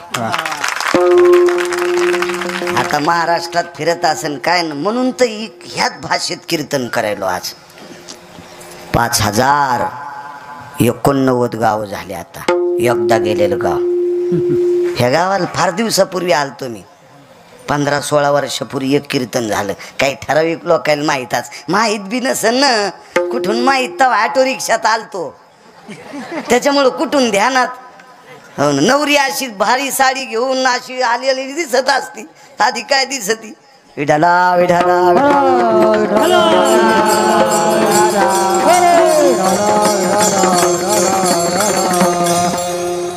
मग पण ते त्यान बायकोला शिकील तर एकदा म्हणले होते चहा करीत नव्हती हुशार होतं ते शिकिलेलं होतं मग 10-20 मिनिटाला पुन्हा एकदा अगं करवर चहा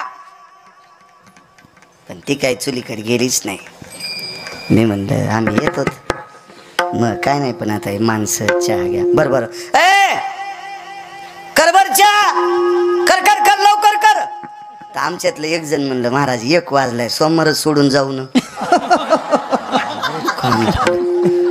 ते म्हणला हे आगाऊच काम झालं बाबा चहा भागत होतं ते सोमवारावर गेला आता ते म्हणलं बरं आता इतक्या गडबडीत स्वयंपाक म्हटलं काय नाही पिठलं चपाती काय त्याला आम्ही रानातली माणसं इथं पिठलं चपाती लोणचं कांदा जरशी चटणी गिटणी काय असली तर आंब्याची पोरले कैऱ्या उन्हाळ्याचे दिवस होते आणि आलीची इच्छा तर पापड तळा. हो, तुम्ही घरचंच खातात त्याच्यामुळे तुम्हाला इतका अभ्यास नाही. मी रोज 2 गावचं खातो ना त्याच्यामुळे ते आम्हाला जास्त पाठ असते. ते मधात ती बायको म्हणली बाई पटकन म्हणायचं ना चहा कर चहा कर चहा कर. आलं जेवणावर त्यांना जाऊ दे आता बाळू महाराज आहेत हो त्याला काय मी ऐकायलो हे ना का असं ना का. हां हां खसखस पिकली तुमची तुम्हाला वाटलं खरंच ऐकलं असेल. घराकडं तर नाही पाहायचा. हे वाटलं खरंच ती बाई म्हणायली. जेवायला बसलो डॉक्टर साहेब. गरम गरम चपात्या पिठलं लोणचं घाशेव चटणी होती पाट्यावरली. हे टिकल्यावाल्याला येत नाही याने केली तर मिक्सरमध्ये करते गुर गुर गुर गुर गुर गुर गुर हे ती पाट्यावरली पाहिजे. हो आता काल पेरणी झाली ना हस्ता आणि चित्रा नक्षत्र याच्यात पेरणीला वड्या करीत होते. मासवड्या रश्याच्या वड्या त्या जुन्या बायकाच्या मसाला वाटायच्या. हो आमच्या पुतणीने एक दिवशी मसाला वाटला तर घंटाभर फ्रीजमध्ये हात घातले. म्हणलो काढणं फ्रीजमधले लय 10 आला. आणि कसं झालं असं म्हणलं त्या सासूनं 15 गड्याचा मसाला वाटलाय. 15 गड्याचा हे सरी नाजूकता. मग जेवता जेवताच मी यजमानाला म्हणलं पापड तळा ना पापड. तर ते तिथून म्हणलं ए आमच्या देखता वजन अंदाज मला माहित होतं वजन नव्हतं. हो तुम्हाला एक सांगू का ज्याला पाहुणे राहुणे महाराज भजने घरी न्यायचे त्याच्या बायको ताब्यात पाहिजे. ज्याची बायको ऐकण्यात नाही का त्याने देवाला पण घरी नेऊ नये. हा मालकाचा एक पुरावा आहे का बापू. कर्कश संगती धर्म तयाशीच घडे रे दयाचे स्वाधीन भाज. हा धर्म तयासीच घडे दयाचे स्वाधीन भाज. आणि भाज म्हणजे बायको. ज्याची ताब्यात स्वाधीन बायको आहे का त्याला धर्म घडतोय. हा डबल घंटी वाजल्यावर ह्यो पळतू त्यानं बाहेरच साप्त्यात खा. त्यानं घर नाही कोणाला न्यावा. हा त्यात नाही बायकोला ताब्यात लागत. पापड तळ ती म्हणली बाई गरम गरम चपात्या आणि ते नातान पापड कसे. अगं बरं भाज. ते म्हणली इकडे या. मी म्हणलो हानती रे बापा या आता अवघडच काम झाले आणि ती आता आग उगाच काढ म्हणले पापडाचं कुधाना आपण आणि ती या इकडे या. ते जवळ बलिलं ते म्हणला काय इथं वाका. नवऱ्याला वाकिलं त्याच्या पाठीवर उभी राहिली पापडाचा डबा काढला. आमच्यातला एक जण भजने म्हणला काय त्यांचा महिमा आरम्यांना इथं नसतो लागत रे सोंबळ्या. हे महिमा कुठे हे पानछेट महिमा आहे. महिमा बघा हात धरला भाऊ हात धरला. कोण सोप्या भाषेत बोलूनही पुढचं ऐकत नव्हतं. 92 वर्षाचा वारकरी परभणी जिल्ह्यातला साहेब. हे कोण. लाल डोळे झाले. पुढच्याचा नाईलाज झाला. रूप बदललं आणि चतुर्भुज रूप घेतलं. जगाच्या मालकाचं रूप घेतलं विटेवरच्या मालकाचं. रानोबा वारकऱ्याने हात सोडा आणि लोटांगण घातलं. देवा तू येस हो म्हणते. कशा करता पायाला सोडलंस. रानोबा 92 वर्ष केलेल्या वारीची साधना फळाला आली आणि ते कर्ज उतरण्यासाठी तुमच्या पायाला मालिश केली. पंढरपुरातल्या मालकांनी सांगितलं पायाच्या जखमा दुरुस्त केल्यात डॉक्टर साहेब. वाकलेले पाय दुरुस्त करू का. रानोबा नावाच्या वारकऱ्यानं सांगितलं देवा पाय काय दुरुस्त करतो. तो माझ्याकडे पाहिलं मला 20 वर्षाचं पोरग करशील. इतकी तुझ्यात ताकद आहे. कृपा कटाक्षे एवढी ताकद तुझ्यात आहे. पण मला अवडंबर नकोय जगिन्य नको. कोणाला वारकरी म्हणायचंय. पायाच्या जखमा दुरुस्त केल्यात आता वारी करायला अडचण नाही. तर देवाने विचारलं पाय दुरुस्त का नकोय, वाकलेले पाय नकोय म्हणले. देवा माझे वाकलेले पाय जर तू सरळ केलेस तर आमच्या परभणी जिल्ह्यातले लोक तुझ्या दर्शनाला नाही आता माझ्याकडे गर्दी करतील. त्या वारकऱ्याचं नाव आहे रानोबा. रानोबा वारकरी वैकुंठवासी ज्ञानसूर्य रंगनाथ गुरुजी परभणीकरांचे पंजोबा. आपल्या परभणी जिल्ह्याचं नाव महाराष्ट्राच्या बाहेर जर कोणी नेऊन घातलं असेल ते रंगनाथ गुरुजी परभणीकरांनी नेऊन घातलं. राजराजेश्वर शास्त्रींनी काशीमध्ये गुरुजींच्या पायात बूट, गुरुजींना पदवीच तिथं प्राप्त झाली गुरुजी म्हणून. आपल्याकडे गुरुजी म्हणत नव्हते, गुरुजींना गुरुजी ही पदवी उत्तर भारतातून काशीतून आली. राजराजेश्वर शास्त्री डॉक्टर साहेब त्या घराण्यातल्या लोकांची जीभ जर वेदाचं अध्ययन करता करता थकली तर गळा शेकायला बासरची सरस्वती जात होती. ब्रह्मकन्या असा विस्त्यावर कपडा पदर पांढरा शुभ्र शालू असा गरम करायचा आणि त्या घराण्यातल्या लोकांचा घासा शेकायचा. इतकी पवित्र लोक आणि त्या लोकांनी गुरुजीच्या पायावर बुटासगट लोटांगण घातलं भाऊ. आणि त्या दिवसपासून गुरुवर्य रंगनाथ गुरुजींना ज्ञानसूर्य म्हणजे प्रतिज्ञानोबा आहे आपल्यासाठी आणि त्यांना रंगनाथ गुरुजी हे नाव प्राप्त झालं.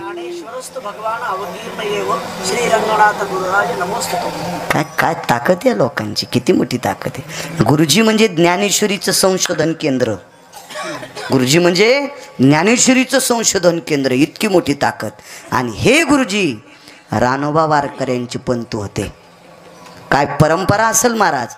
या परभणी जिल्ह्यातल्या सोनपेठ गावातील रानोबा नावाच्या वारकऱ्यांना रंगनाथ गुरुजी परभणीकरांच्या पंजोबाचे पाय चोळण्यासाठी पंढरपुरातला मालक येत होता. इतका दर्जा संतांचा मोठा आहे म्हणून मालक पहिल्या टाळ टाळ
मुद्दा सांगतो. ज्या परिसरानं ज्या मातीनं मोठं केलंय त्या मातीचं ऋण तर नाही फेडू शकत. 10-5 मिनिटं कीर्तन आगाव करू शकतो. मी गुरुवर्य शिवेंद्र स्वामींच्या पुढे एक चरित्र सांगितलं होतं मागे एका कीर्तनात. त्याच्यातलं एक अलीकडचं चरित्र सांगतो. 360 तीर्थापैकी एक तीर्थ आहे. त्या तीर्थाचं नाव आहे नर्मदा. नर्मदा नावाचं तीर्थ, पवित्र गंगा भाऊ. फार लोक परिक्रमा करतात. बापू आपल्याला करायची. हो आणि हो, क्या बात आहे. वाह वाह वाह. वा. आणि मला आता ह्या पुढच्या ह्या वर्षातच करायची. तिथून पुढे आता बऱ्यापैकी गुडघे चाललेत, गॅप यायलाय. इतकं टाकू नये त्याचा गॅप भरणं. त्याच्यामुळं आपलं म्हणजे औषध म्हणायलो मी, असं काही समजून घेऊ नका.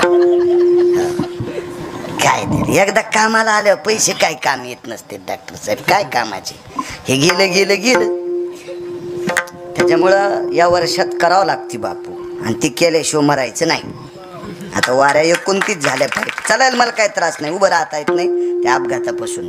ते हे हरामखोर हाड कोणाचं भेटलं असेल काय माहीत मागच्या जन्माचं, ते माया नशिबाला आलं. हो, 4 फेब्रुवारी 2019ला ट्रॅक्टरवर गाडी आदळली, ते अंगावर आलं आणि हे त्याच्या गेलं. कोणाला काय नाही, मग एकट्याचं शेंदड फाटलं. आपलंही मागच्या जन्मातलं काही आपण कोणाला वरबडा असेल आहे का नाही, ते फेडावत लागत असते. मग चला ती करायची आपल्याला, आणि ती करायची म्हणजे अभिमान नाही. त्या माईनं गिरगावच्या बाळूला नेवा परिक्रमेला. हो, इतकी 1949 ते 51 साली या भारत देशातल्या 4 पीठापैकी एका पीठाचे शंकराचार्य होते, स्वामी राम. आणि स्वामी राम अनुष्ठानाला नर्मदेच्या तीरावर बसले. नर्मदेच्या तीरावर बसले. अनुष्ठान बरोबर 1:30 वाजता सुटायचं. 1:30 माध्यानी सूर्य ढळला की अनुष्ठान सुटायचं, आणि त्याच्यानंतर मग 1 टाईम जेवायचं. पण जंगल होतं, परिसरात अन्नाची व्यवस्था नाही, करावं काय. तर त्यावेळेला प्रदक्षिणा करणारी पण मोजकी लोक होती. पण स्वामी राम ज्या वेळेला अनुष्ठाना करता नर्मदेच्या तीरावर बसले, त्यावेळेला झाडाखाली बसले नव्हते. 2च वर्ष शंकराचार्य पद घेतलं. त्याच्यानंतर पदाचा तिरस्कार नाही, नको म्हटले पद. महत्व हरवी, चातुरी लपवी, पिशे पण मिरवी आवडोनी, पूज्यता डोळा न देखावी, स्वकीर्ती कानी ना ऐकावी. ह्या महिमेतले महात्मा शंकराचार्य होते ते. आणि उघड्यावर बसले. दुपारची वेळ 1 वाजलाय. फक्त स्वामी रामांच्या अंगावर ऊन नाही डॉक्टर साहेब, कडकड कडकड ऊन तापले. एकट्या स्वामी रामांच्या अंगावर भास्करो तेजो कांती लुप्तो भयप्यातायाम प्रपटलेषु स्थिता छायाम भास्करो तेजेशु नैवम गिरगावकर लिखितम. ते काय बाळून लिहिलं का गिरगावच्या? सूर्य सुद्धा ढगाच्या आडंगी जात होता बापू, इतकी ताकद होती महाराजा लोकांची. पण असं पाहिल्याच्या नंतर त्यावेळेला आता आपल्याला सगळ्याला महत्व कळाले म्हणून आपण चाललो. पण 1949 ते 51, 92, 93 साली एवढी लोकांना माहिती होती का? एवढी प्रगती होती का? इंटरनेट होतं का? मोबाईल होते का? एवढी माहिती होती का? त्या काळात फार चिकित्सक, सात्विक, सदाचारी, पुण्यशील लोक यात्रा करायचे. आणि अशा लोकांनी तो प्रकार पाहिल्याच्या नंतर ऋतुपुष्प प्राप्तेस्तु तताम साधवे चरणारविंद. ज्या काळात झाडाला जे फूल येईल ते फूल स्वामी रामांच्या पुढे डॉक्टर साहेब टाकत होते. ऋतुपुष्पम म्हणजे कर्मकांडात सिद्धांत आहे. भगवान शिवशंकराला बेल आवडतो, जगदंबेला लाल फूल आवडते, गणेश गणपती बाप्पाला दुर्वा आणि लाल फूल आवडते, पांडुरंगाला मंजुळ आवडती, असा शास्त्राचा सिद्धांत आहे. पण आपल्याकडे आता मंजुळ नाही, लाल फूल नाही, बेल नाही, काय नाही. मग जे फूल सापडे ते फूल त्या देवाला प्रिय जरी नसल तर यावतो ऋतुपुष्पास्ततं प्राप्तिरस्तु ततदेवतां शमशो नारायणो हृदयस्थो भयस्थितः ऋतुपुष्पं समर्पयामि. हे देवा, हे नारायणा, हे प्रभू, हे गणेश भगवान, हे जगदंबा, हे भगवान शिवजी, हे पांडुरंग परमात्मा, या ऋतूमध्ये आम्हाला हे फूल सापडे तथास्ति समर्पयामि, आमचा स्वीकार करा, असं म्हणण्याची पद्धत होती. मग हे योगी तपी सिद्ध लोक आश्चर्यचकित व्हायचे आणि ते फुलं टाकायचे. स्वामी रामांचं अनुष्ठान मोडलं की फुलाचा गंज. फुलं कसे खायचे डॉक्टर साहेब? पहिला, दुसरा, तिसरा दिवस गेला, फुलंच होते, नुसते फुलं. करावं काय? आणि गात्र आता शेवटी अन्नमय प्राण आहे. योगी असल आता ती काय त्यांचं अनुष्ठान म्हणजे काय असं डोळे झाकून वगैरे योग मुद्रा लावून थोडंच होतं. आणि योगाची मुद्रा लावली असेल तर हवेची पण गरज नाही, भाकरीची गरज नाही, पोळीची गरज नाही, भाजीची गरज नाही. ते नाही, त्यांचं अनुष्ठान नामाचं होतं. नर्मदेच्या नामाचं चिंतन करायचं. हर नर्मदे हर नरमदे हर नरमदे हर नरमदे हर नरमदे करायचे ते. तिसऱ्या चौथ्या दिवशी अनुष्ठान सुटल्याच्या नंतर स्वामी राम नर्मदेला प्रणाम करायचे. नर्मदेला ज्यावेळेला प्रणाम करतात त्यावेळेला डॉक्टर साहेब एक रत्नजडित हातवरी आलता गंगेच्या पात्रातून. रत्नजडित हात फक्त 5च लोकांसाठी आले. एक स्वामी रामांसाठी आला आणि एक रोहिदासासाठी आला. बाकीचे 3 पुन्हा कधी पाहू. सगळ्या गोळ्या एकट्या घेतल्यावर ॲक्शन येत असते आहे का नाही. म्हणून तुमचे लोक लिहून देतात, ही दुपारी घ्या, ही उद्या घ्या, ही जेवणाच्या आधी घ्या, ही जेवण झाल्यावर घ्या. ते का असे म्हणतात का सगळ्यात फोडान 8व्यात टाकान कुटान पाण्यात टाकून घ्या. असं कसं मरण पेशंट आहे का नाही. म्हणून आता यायचंच मी पण शिकत असतो. काही गोळ्या उद्या पुढच्या कीर्तनात म्हणून आपलं शिवून ठेवायचं. पूर्वीच्या बायका बाहेर चालल्या आणि ढोरं लवकर सुटत होते ना म्हशी गाई. तर रस्त्यानं चालताना शेण पडलं की शहाणी बाई काय करायची, एक पावटा उचलायची आणि त्याच्यावर पालथा टाकायची. दुसरीची काय ताकद आहे उचलायची, टिवलं ती ना. तसं आता पुढच्या 3 टिवून ठेवलंय.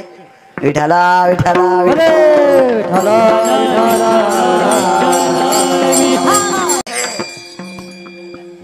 नाही तसं काय नाही. तुम्हाला 30 गाव पठ्ठ्याला 36 गाव तसं माग लागावी नाही. हाऊत भरलाय पंढरपुरातल्या मालकानं रिकामा होईन. पाईप बी असा बारीकसा होत नाही रिकामा. काय ताण नाही. माईकवर सांगायला मी कॅमेरे चालू येत आहे का नाही. भीती थोडीची कोणाची. देवण दिल्यावर नाही का. आमच्या इथली एक बाई गावरान तू पण चपात्या खाचीन म्हणलं जिजी काय खाल्लं कुटके. 3 म्हशी सकाळी मेल्या. जीव गेल्याचं निमित्त झालं. 3 म्हशी मेल्या जिजीच्या. म्हणलं जिजी काय झालं. जीव गेल्याचंच निमित्त झालं. म्हणलं जिजी चपात्या तुपात बुडून खात होती कुटके खाल्ले. म्हण पंढरपुरातल्या म्हशीत म्हणल्या वाचायचंच नाही. हो कळत असतंय. एक जणांना झाडं लावले असं हातात धरले झाडं. ती खालची पिशवी पण नाही काढली. कॅरी बॅग असते ना. कॅमेरेवाले इशिक माचाक माचाक माचाक माचाक जशा इजा लावायला आता असे कॅमेरे काढायले. त्याच्यात गिरगावचा बाळ्या बी होता. दुसऱ्या दिवशी पेपरला आदरणीय हरिभक्तीपरायण बाळू महाराज गिरगावकर वृक्षारोपण करताना. 7व्या 8व्या दिवशी गेलं तर 9ला 9 बी झाडं जळाले. तर मग झाड मला बोलत आहेत दृष्टांतातले. तर मी एका झाडाला म्हणलं काऊन जळालात. ते म्हणला ज्याहीनं खडा खाणला का त्याचा फोटो नाही काढा. असं ज्याहीनं झाडं लावायला खडा खाणलाय का त्याचा फोटो नाही काढा. आणि बाळू महाराज तुमच्यासारख्या चोरायचाच काढा. त्याच्यामुळं आम्हाला वाचायचंच नाही. झाडू का येडी मसड बी तशीच ना ती. त्या म्हशी म्हणल्या गावरान तुपात चपात्या खाऊन कुटके खाल्ले म्हणती हिच्या घरी वाचायचंच नाही.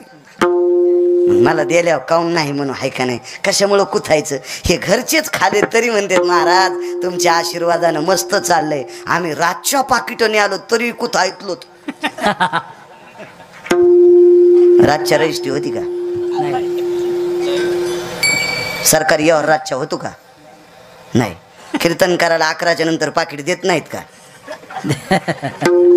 आणि तरी म्हणतो काय आभाळ फाकलं तुला घाला त्या आभाळात. तुला काय काय माणसं खातू बरंच चाललं नाही म्हणतो. नाही बा आपलं मस्त चाललंय. फाकाफाकी नाही काय नाही काय नाही सगळं पद्धतशीर. कशाला पुथायचं आहे का नाही. त्याच्यामुळं टिवलं समजून पुढच्या वर्षी आरक्षित केले असंही समजू नका. उगदड पण याच. हात जोडले साहेब. हात वरी आला. रविदासा करता हात आलता काशीमधून. रविदास वारकरी संप्रदायातल्या 18 संतांपैकी एक होते. त्यांचा व्यवसाय होता बुट चपला शिवायचा. पण काशीतून त्या हातातून कंगन आलं. नियत तेरी अच्छी है तो किस्मत तेरी दाशी है. कर्म तेरा अच्छा है तो घर में मथुरा काशी है. अशी अधिकारी माणसं आई वडिलाची सेवा करता करता बुट चपला शिवले. मायबापाला झोका दिल्याशिवाय झोप येत नव्हती. शेंडील दोरी बांधली डॉक्टर साहेब.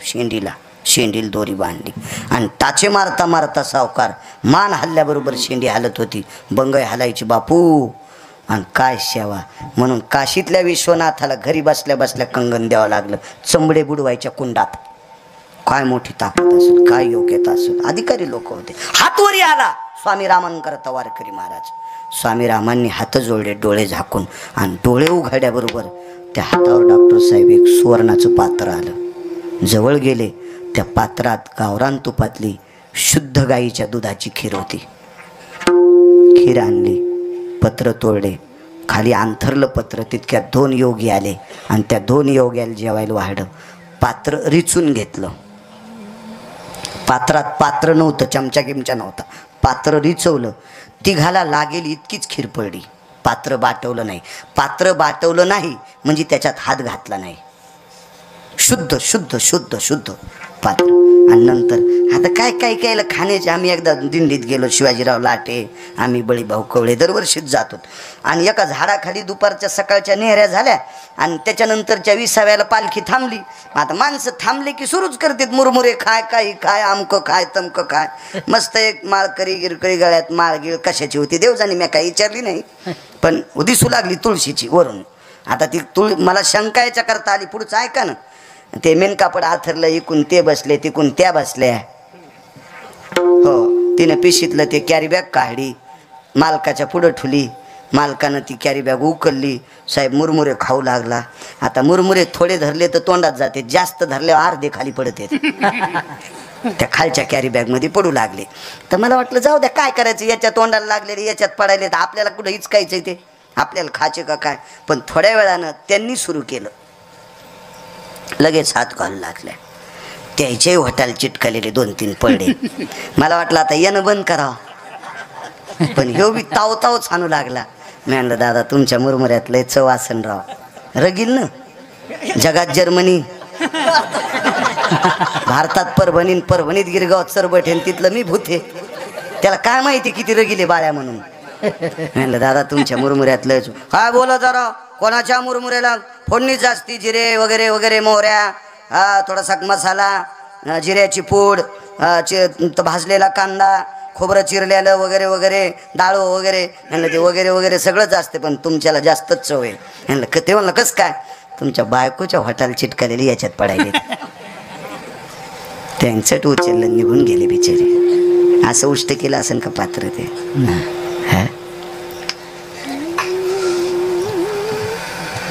पात्र रिझून दिलं. 92-93 दिवस अनुष्ठान. रोज नर्मदा माता पात्र देत होती. रोज रोज रोज रोज रोज. तिथून पुढे प्रवासी सगळे तिथंच थांबू लागले. 100, 200, 300, 400 काय योगी तपी येतील तितक्याला तेवढ्या पात्रातली खीर पुरत होती. कोणाची ताकद आहे? नर्मदेची ताकद. स्वामी रामांना द्यायची. स्वामी राम म्हणजे सामान्य व्यक्ती नव्हते, प्रत्यक्ष नर्मदा मात्र. स्वामी रामांनी एकदा चिमटा वाजल्यावर साहेब पाऊस पाडला होता. पाऊस. शंकराचार्य साधं पद आहे का ते? साधं पद आहे का? एक बीबी नावाची स्त्री होती, पिराची उपासक होती. ती आग्र्याला थांबत होती. मी मागे बोलून गेलो का कीर्तनात. ती आग्र्याला थांबत होती आणि ती जिथं थांबली तितक्या जाग्यावर सूर्य थांबत होता, ढगाच्या आडंगी. तिला सावली होती आणि स्वामीराम तिच्याकडे गेले. स्वामीरामाने आवाज दिला, बीबीजी. तिने मागं पाहिलंच नाही. मागं न पाहता म्हणजे बोलिये राम. शंकराचार्याच्या लक्षात आलं, हिचा वेश पाहिल्याच्या नंतर मी हिला बीबी म्हणलो, साध्वी म्हणले नाही. कारण तिला कपडे नव्हते आणि अंग कुठं दिसत नव्हतं. इतक्या जटा, डोक्याच्या जटा होत्या. हे पूर्ण असेच पूर्ण शरीर झाकलेलं होतं.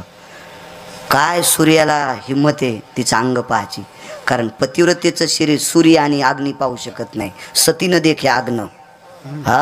पतिव्रता स्त्रीची हा देश 2च लोकांच्या सत्तेत जागा आहे. एक तर पतिव्रतेच्या ताकदीमुळं आणि एक निष्ठावंत संतांमुळं हा देश आपला साबूत आहे. 2 लोकांच्या कृपेनं. 2 लोकांच्या कृपेनं. वैकुंठवासी कोठाळकर महाराज सांगायचे, पतिव्रता स्त्री पेटिल्याच्या नंतर आधी तिचं शरीर जळतंय मग कपडा जळतंय. पतिव्रता स्त्री पेटिल्यावर आधी शरीर जळतंय मग कपडा जळतंय. काय अग्नीची मायवेली, आधी कपडे जाळून मग शरीर जाळायची. सतीनं देखे अग्न. उलट पतिव्रता जळाल्याच्या नंतर जशाला तशा मेऱ्या साबीत निघावा. ढवळेवीर नावाचं एक गाव खानदेशमध्ये. रुक्मिणी नावाची स्त्री जन्माला आली. फक्त हळदीचा डाग. जीवनभर ज्ञानेश्वरीची साधना गाथ्याची साधना केली. देह सोडला आणि पेटून दिल्याच्या नंतर गळ्यातली तुळशीची माळण दोऱ्या सगळं जशाला तसे. सावडायला गेल्या एकही आस्ती सापडली नाही भाऊ. फक्त तुळशीची माळण दोरा जशाला तसा सापडा. त्याची समाधी ढवळेवीरला आहे. काय ताकद आहे पतिव्रतेची. जाईबाई नावाची स्त्री होती. वैकुंठवासी मारुतराव महाराजाला तिनं दिंडीत भाकरी घातल्या. तिची मारुतीच्या मंदिरात कासारवाडीला समाधी आहे. ती बाईला फक्त हळदीचा डाग होता. गळ्यातलं मंगळसूत्र दोऱ्या सगळं जाचल तसं निघतंय. काय ताकद आहे सतीनं देखे आग्न. एवढी मोठी शक्ती असते सतीमध्ये. म्हणून मला वाटतंय सती नाही निघलं पाहिजे.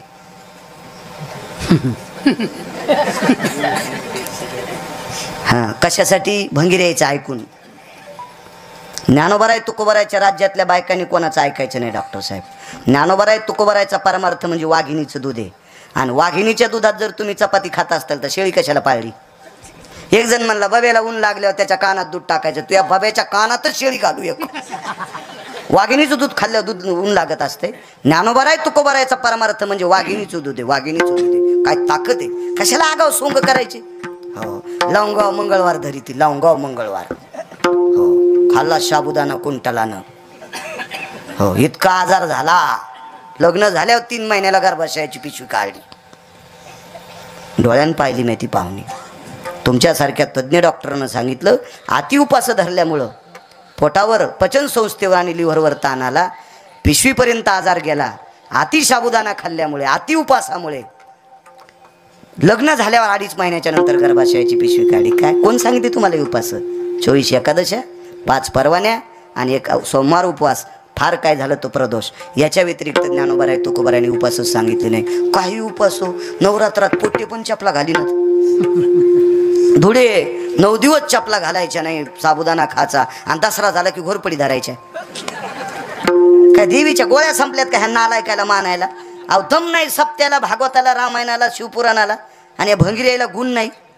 नुसते महाराज आणायचे, खपक्या पाकिट द्यायचे, त्याला श्रीमंत करायचं. हे असाच ऊसातले डुकर रुमाल झटकेला की निघाले. कशाला करायचे आगावपणा? गुण आला पाहिजे. या सप्त्यात 25 बायकांनी तंबाखू सोडायची तर सप्ताह सफल झाला. या सप्त्यात 5 तरी पोरायनं काल्याच्या दिवशी माळ घाला तर सप्ताह सफल झालाय. या सप्त्यातल्या डॉक्टर साहेब 5 तरी पोरायनं गुटखा सोडा तर सप्ताह सफल झाला. नाही तर हे नुसता देखावा झालाय. विठाला विठाला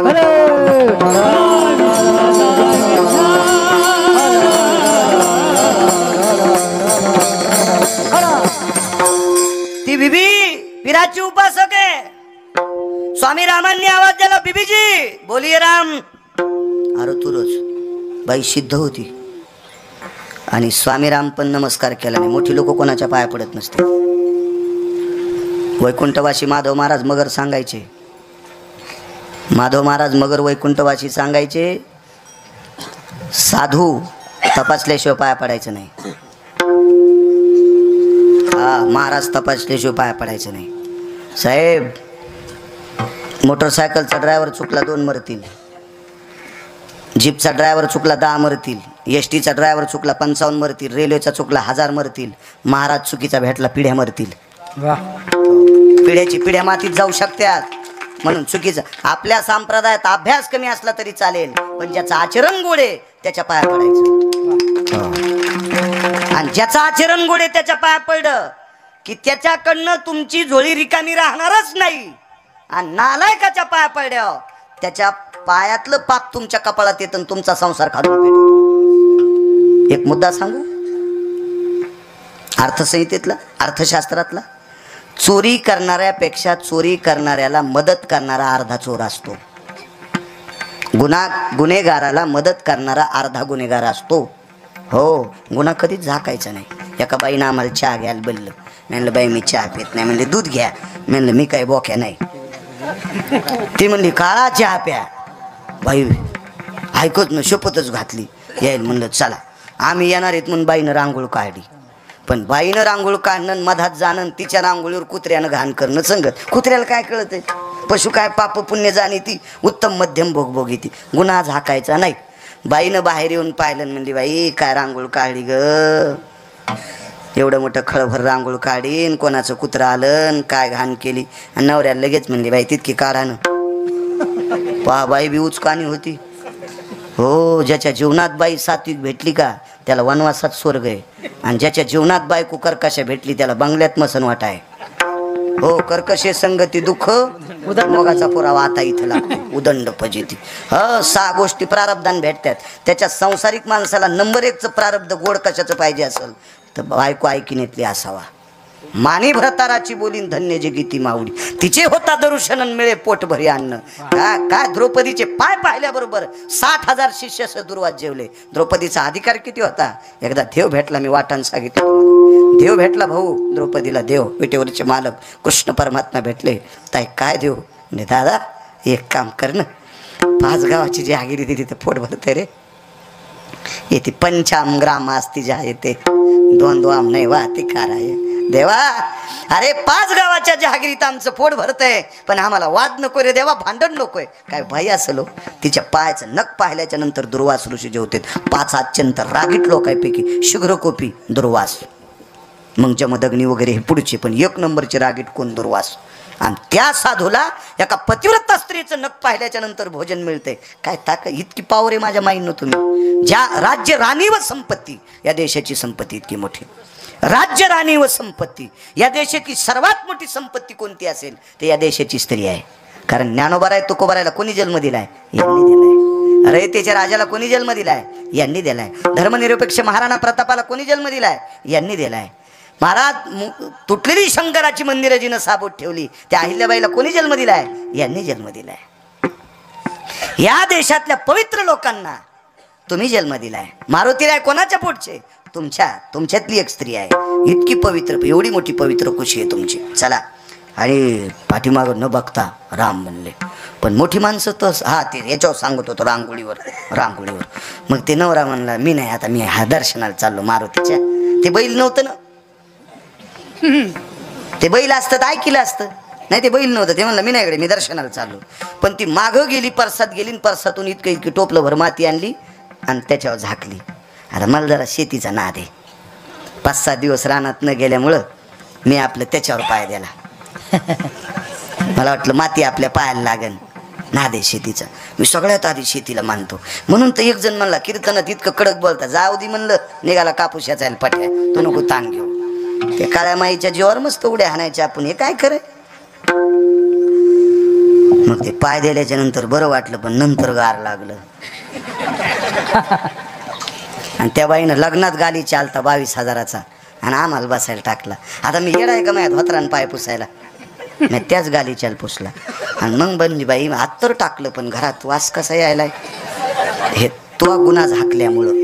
तिनं जर घाण झाकली नसती तर मी पाय देत होतो कसं आहे? नाही, त्याच्यामुळं गुन्हा झाकायचा नाही, घाण झाकायची नाही. जितकी घाण झाकताल, मला माहिती बसता येत नाही कारण सवय नाही इतका वेळ बसायची, पण मग आटपितो मी, आता लगेच आटपितो. मला बी शिजल्यावर जाळ घालायचा नाद नाही. एका बाईचं वरण शिजलं, मी आणलं गॅस बंद करणं. ती म्हणली बाई माझ्या नवऱ्याला 2.5 लाख पगार आहे. आणि मी आणलं गॅस जळू दे पण वरण जाळाला ना, शिजल्यावरही जाळ. आणि खरं तर 10ला जे इठ्ठल करायला पाहिजे होतं, आहे का नाही? तुम्ही आगावच ना, विढाला विढाला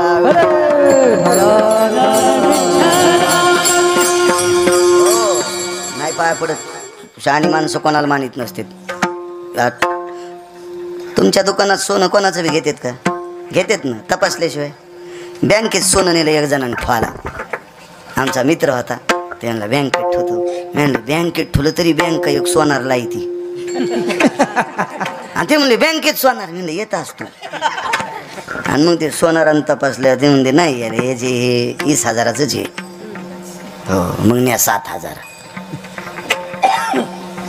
कस काय सोनार आहे? सोलाखा लावल्याशिवाय कळतंय नाही. मोठी माणसं कोणालाही मानणार नाहीत. महाराज पंढरपुरातला मालक पेपर सोडून घेतल्याशिवाय माल मोजितच नाही. त्याचा पेपर लय कठीण, कॉफ्या चलतच नाहीत. आमचा मित्र, मी 7वीला शाळा सोडी, पुढे जरासा दखलपास गेलो. आता काल गेट टुगेदर कार्यक्रम झाला 10वीचा, मला त्याच्यात नेलतं. हो, तिथं सगळ्याला वाटलं, पण आज आमचे गुरुजी बरे होते, मला पुढे 1-2 वर्ग नेलं. मी काही गेलो नाही. मी असाच जास्त तुरी कापायला, गाडी हाणायला, कोणाच्या कापसाचे गठुडे आणायला रोजानं जात होतो. गळ्यात शपथ जात होतो, खोटं नाही. परिसरात सांगायलो मी, तुम्ही विचारू शकता गिरगावच्या लोकांना. मी काम करीत होतो रानात आणि आजही करतोय, काही विषय नाही. तर ते काय सांगू लागलो, शाळेत बोलले तुम्हाला. हा, ते गेट टुगेदर होते, असंच जाऊ द्या ते. तर ते आमचा मित्र 10वीला गेला, डॉक्टर साहेब. आता त्यानं कॉफ्या नेल्या 4, त्यानं 4ला 4 लिहिल्या आणि मित्राला 1 दिली. त्याच्या मित्राने लिहता लिहतात पकडली, सही केली. त्याला रेस्ट तिकीट म्हणतात का? हो. आणि यात जो 3 कॉफ्या बाहेर आल्या. म्हणलं कॉफ्या कोण नेल त्या? ते म्हणलं म्या. मग तुला कसं काय नाही पकड? म्या. ते म्हणलं लिहून म्या 3 खाल्ल्या. असं कॉफ्या कागदाच्या होत्या ना, 3 चावून खाल्ल्या. म्हणलं कागदानं होतच काय? 3 खाल्ल्या काय? आणि 5 झालं. ते झालं 5. कुठल्या शाळात? इथल्या शाळात. आणि आता 3 म्हशी सांभाळीते. वरच्याच कोर्ट लयच आगाव आहे. हा, तुम्ही खालच्या कोर्टातून आमच्या एका पाहुण्यानं गुन्हा केला, फाशीची शिक्षा. येलदरीच्या धरणातून माशी 5 किलोची घेतली इकत मासा. तो चिरला, त्याच्यात 1.5 किलो सोनं टाकलं आणि जजला दिलं. आणि मला चिठ्ठी दिली, जज साहेब निकाल बदलला. जजची बायको म्हणली आयुष्य गेले फुटका मनी वेईन, कौरक इमानदारी करी तू. हो, 350 पानाचा निकाल चट पालता घातला. आमचा पाहुणा खून करणारा मोकळा सोडा आणि पुढचा निर्दोष फाशीवर गेला. हे आमच्या पाहुण्यानं गाडी केली आणि तिरुपतीला गेलं आणि श्रीशैलमच्या डॅम मध्ये बुडालं. मी गंजाबाऱ्या हाक मारतो पण अजून वरी नाही आलं. इतका नालायक महापाहुणा नाही. तुम्हाला राग येईन म्हणून मायावर घेतलो, पण तुमच्या पाहुण्याचं सांगालो इतकं ध्यानात ठेवा. हो, तुम्ही ह्या कोर्टात काही करता, वरच्या मालकाच्या कोर्टात काही चलत नाही. चला, मोठी माणसं नाहीत पाया पडत. दुसऱ्यांदा आवाज द्याला, बीबीजी स्वामी राम काम सांगा. हिंदी भाषेत होते. काय काम आहे? तर स्वामी रामांनी सांगितलं या परिसरात 27 दिवस झालं पाऊस नाही. मांडी खालचा चिमटा काढा, डॉक्टर साहेबांनी देऊन टाकला. वाजवा जिकडं पाहिजे तिकडं. आता तिथे मी असतो तर माझ्या रानात वाजीला असता. आणि लयच काय झालं तर साडूच्या रानात वाजीला असता, भावाच्या नसता वाजीला. आमच्यावर घेतल्यावर कशी खसखस पिकतील. तुम्ही लय तुकाराम महाराजाचे चुलते आहेत का? पण ते स्वामी राम होते डॉक्टर साहेब. ते गोल फिरले, यानी तानींच गोल फिरले आणि गोल फिरून प्रदक्षिणा केली. आग्र्यात 27 दिवस पावसाचा थेंब नाही, सर्वत्र पाऊस पडला. आणि मग ती बिबी नावाची बाई वापस फिरली आणि स्वामी रामाच्या चरणावर लोटांगण घातलं आणि शंकराचार्य तिच्या पाया पडले. दोघांचा एकच प्रश्न. बिबीने विचारलं, आल्या माझ्या पाया पडे नाही. आणि स्वामी रामाने विचारलं, बीबीजी तुम्ही बायाकडे पाहिलं नाही, नुसते स्वामी राम म्हणले पाय नाही पडे, आता कसं काय पडे? बीबीजी म्हणली तुम्ही कसं काय पडे? आता दोघायला एक जणाला आधी सांगावं लागेल. बीबीजीने सांगितलं, स्वामी रामांनी सांगितलं, मी आत्तापर्यंत बऱ्याच लोकांचे चिमटे वाजिले, पण आलेले आभाळ गेले. तुम्ही सिद्ध केलेला चिमटा वाजिल्या, आकाशात ढग नसताना पाऊस पडतोय. तुम्ही सिद्ध केलेला चिमटा जर इतका सिद्ध आहे तर तुम्ही किती सिद्ध आहेत याच्याकरता पाया पडलो. आता तुमचं सांगा. बीबीजी म्हणली मी सिद्ध केलेला चिमटा बऱ्याच भंगिऱ्यानं वाजिला, मी सिद्ध केलेला चिमटा बऱ्याच भंगिऱ्यानं वाजिला, पण त्याहीनं वाजिल्यावर पाऊस पडला नाही. तुमचा हात इतका सिद्ध आहे, मी सिद्ध केलेला चिमटा तुमच्या हाताला लागल्यावर पाऊस पडतोय, इतका तुमचा हात सिद्ध आहे, तर तुम्ही किती सिद्ध आहेत म्हणून तुमच्या पाया पडते. काय त्यांचा महिमा वर्णू वारंवार विठोबा रखुमाई.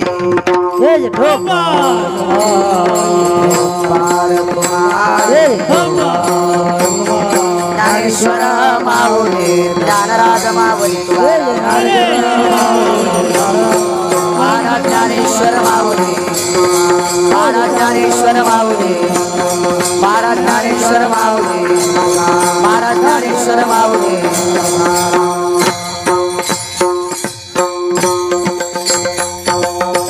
गेल्या 75 वर्षाची चालत असलेली दिव्य तेजस्वी परंपरा, या परंपरेत माझ्यासारख्या सर्वसामान्य व्यक्तीला आजचा कीर्तन करण्याचा योग आदरणीय मृदंग क्षेत्रातलं महान रत्न महाराष्ट्राच्या मातीला लाभलेलं आदरणीय रामभाऊ त्यांच्या वतीनं, गावकऱ्यांच्या वतीनं मला फोन करण्यात आला आणि मलाही येण्याचा योग आला. आज आदरणीय सुवर्णाचे व्यापारी डाळे ते सुद्धा आलेत, नरसापूरून बापूसुद्धा आलेले आहेत, महाराजसुद्धा आलेले आहेत. वैद्यकीय क्षेत्रातलं गोड नाविन्यपूर्ण रत्न, अधिक शेतीविषयी पण निष्ठा असलेलं, शेतीविषयी पण गोडशी निष्ठा एक, आणि दुसरी गोष्ट पुरातत्वाशीही निष्ठा. कारण त्यांच्या घरी ज्या वेळेला माझ्या आईच्या डोळ्याच्या ऑपरेशन करता गेलो त्यावेळेला मी जुनाट वस्तू पाहिल्या, शिवकालीन वस्तू, छत्रपती शिवाजी महाराजांच्या काळातल्या पेशवेकालीन शिवकालीन अशा बऱ्यापैकी काही वस्तूचा संग्रह धरणे डॉक्टर टाकळकर साहेबांच्या घरी आहे. ते सुद्धा या ठिकाणी आले, त्यांना सुद्धा धन्यवाद, प्रणाम. उपस्थित सर्व श्रोत्यांना प्रणाम करतो आणि माझ्या वाणीला विराम देतो. मला वाटते वेळ फार झालाय. विठ्ठल जय जय विठ्ठल. कोणी उठायचं ना एक मिनिट.